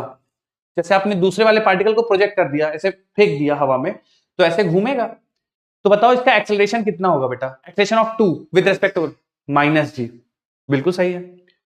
तो एक्सेलरेशन ऑफ 2 -g है ना, acceleration of 2 minus acceleration of 1 लिखना है। और बेटा acceleration of 1 with respect to ground कितना होगा, -g होगा। तो बेटा ये -g से -g घटाओगे तो क्या आंसर 0 हो जाएगा। आंसर 0 हो गया, इसका मतलब क्या बच्चों, दोनों के बीच में कोई रिलेटिव एक्सेलरेशन है या कोई रिलेटिव एक्सेलरेशन नहीं है। नहीं है सर, कोई रिलेटिव एक्सेलरेशन नहीं है, ए रिलेटिव की वैल्यू 0 आ गई। तो बेटा अगर ए रिलेटिव 0 आ गई तो यू रिलेटिव कांस्टेंट रहेगा या चेंज होगा। बेटा अगर ए रिलेटिव 0 है तो यू रिलेटिव कांस्टेंट रहेगा या चेंज होगा। कांस्टेंट रहेगा। अगर यू रिलेटिव कांस्टेंट है यानी रिलेटिव वेलोसिटी कांस्टेंट है तो एक के रेस्पेक्ट में दूसरा पार्टिकल अपनी डायरेक्शन चेंज करेगा या कांस्टेंट वेलोसिटी से मूव करता, सीधी लाइन में मूव करता हुआ चला जाएगा। बोलो कांस्टेंट वेलोसिटी से, क्योंकि देखिए बच्चों डायरेक्शन भी नहीं चेंज कर सकता, क्योंकि अगर डायरेक्शन चेंज हो जाएगी तो वेलोसिटी चेंज होगी या नहीं होगी, वेलोसिटी चेंज होगी। और क्या बेटा ए रिलेटिव उस चीज की परमिशन देगा क्या, वेलोसिटी की डायरेक्शन चेंज होने की। क्यों नहीं देगा बेटा, ए रिलेटिव क्यों नहीं देगा वेलोसिटी चेंज होने की परमिशन, 0 है। अगर पार्टिकल मूव करते करते अपना डायरेक्शन ऑफ मोशन चेंज कर देगा तो इसका मतलब वेलोसिटी चेंज हो गई या नहीं चेंज हुई, हो गई। और वेलोसिटी चेंज हो गई तो बच्चों कभी ए रिलेटिव 0 हो पाएगा क्या, फिर नहीं हो पाएगा। तो ए रिलेटिव 0 है, इस वजह से पार्टिकल ना तो अपनी स्पीड चेंज कर सकता है ना डायरेक्शन ऑफ मोशन चेंज कर सकता है। तो ना स्पीड चेंज कर पाएगा ना डायरेक्शन ऑफ मोशन चेंज कर पाएगा, मतलब कि वो स्ट्रेट लाइन में मूव करता हुआ चला जाएगा। क्या मेरी बात क्लियर है बच्चों आप सभी को। अब इसमें जो मैंने पढ़ाया है ये लिखाया, आप इसकी फिक्र मत करो, मैं इसको समय दूंगा, आप लिख लेना। मैं थोड़ा सा आपको एक प्रैक्टिस, मैं सवाल लिखूंगा, मैं ही सॉल्व करूंगा, आपको बस बैठ के देखना है, ठीक है। और फिर तो चलो मैं जल्दी से कर देता हूं बच्चों, है ना। जैसे मान लो कि एक पार्टिकल है 10 मीटर पर सेकंड से प्रोजेक्ट किया जा रहा है और ये एंगल 37 डिग्री है, और दूसरा वाला पार्टिकल बच्चों थोड़ा सिंपल ले लेते हैं, ऊपर की तरफ 5 मीटर पर सेकंड से प्रोजेक्ट कर दिया गया, ठीक है। ये 1 है, ये 2 है। तो बेटा अगर मैं आपसे पूछूं कि इस वाले वेलोसिटी का, इस वाले का कंपोनेंट निकालिए एक्स और वाई एक्सिस में, तो बेटा 10 का एक्स एक्सिस में कंपोनेंट आ जाएगा 8, और आप 10 sin 37 निकालोगे तो 6 हो जाएगा, ठीक है बच्चों। आप 10 cos 37 10 sin 37 निकाल सकते हो। तो अगर मैं आपसे पूछूं कि velocity of 2 with respect to 1, तो बेटा ये u2 माइनस u1 हो जाएगा। u2 देखिए बच्चों 8 i cap plus 6 j cap है, और माइनस करना है बेटा आपको 5 जे कैप। बोलो यहां तक क्लियर है क्या बच्चों सबको। तो 8 i cap plus 6 j cap minus 5 j cap. तो बच्चों velocity of 2 with respect to 1 कितना आएगा, बता सकते हो क्या आप सभी। 8 i cap plus 1 J cap, सही है क्या बच्चों। अब मुझे बताओ ये चीज, यानी ये क्या है बच्चों, रिलेटिव वेलोसिटी है, ये कांस्टेंट रहेगी या चेंज होगी। बेटा ये कांस्टेंट रहेगी, क्यों बेटा? क्योंकि ए रिलेटिव 0 आ रहा है। तो बच्चों अब देखो, आप 2 को देख रहे हो 1 के रेस्पेक्ट में, तो 8i प्लस जे आ रहा है। मतलब जब बच्चों मैं यहां पे ऑब्जर्वर बन के बैठ रहा हूं, यानी ये पहली वाली बॉल, इस पे ऑब्जर्वर बन के बैठ रहा हूं, तो दूसरी वाली बॉल मुझे लग रहा है कि वो 8i और 1j, मतलब बच्चों दूसरी वाली बॉल कुछ इस तरह से मूव कर रही है, इस डायरेक्शन में। अब वो इसी डायरेक्शन में स्ट्रेट मूव करती चली जाएगी बच्चों, या डायरेक्शन चेंज करेगी? ऐसे ही चलती चली जाएगी। तो बच्चों जब आप 2 पार्टिकल्स को साइमल्टेनियसली प्रोजेक्ट करते हैं, या 2 पार्टिकल साइमल्टेनियस प्रोजेक्टाइल मोशन करते हैं, तो एक के रेस्पेक्ट में दूसरे को देखने पर मोशन स्ट्रेट लाइन होगा या पैराबोलिक होगा? स्ट्रेट लाइन होगा। और ग्राउंड से देखोगे तो दूसरे के रेस्पेक्ट में पहले वाले का, ग्राउंड के रेस्पेक्ट में, याद रहेगा? ठीक है। चाहो तो बच्चों अभी नोट करो, नहीं तो ब्रेक लेते हैं, मैं यहीं से फिर अगले क्लास में स्लाइड लगा दूंगा। बोलो ठीक है? Okay sir. ठीक है, सर बाय बाय। बाय नहीं, अभी मिलूंगा मैं, मेरी क्लास है, अभी भाग नहीं जाना। Okay sir. हाँ, bye bye bye. Okay sir.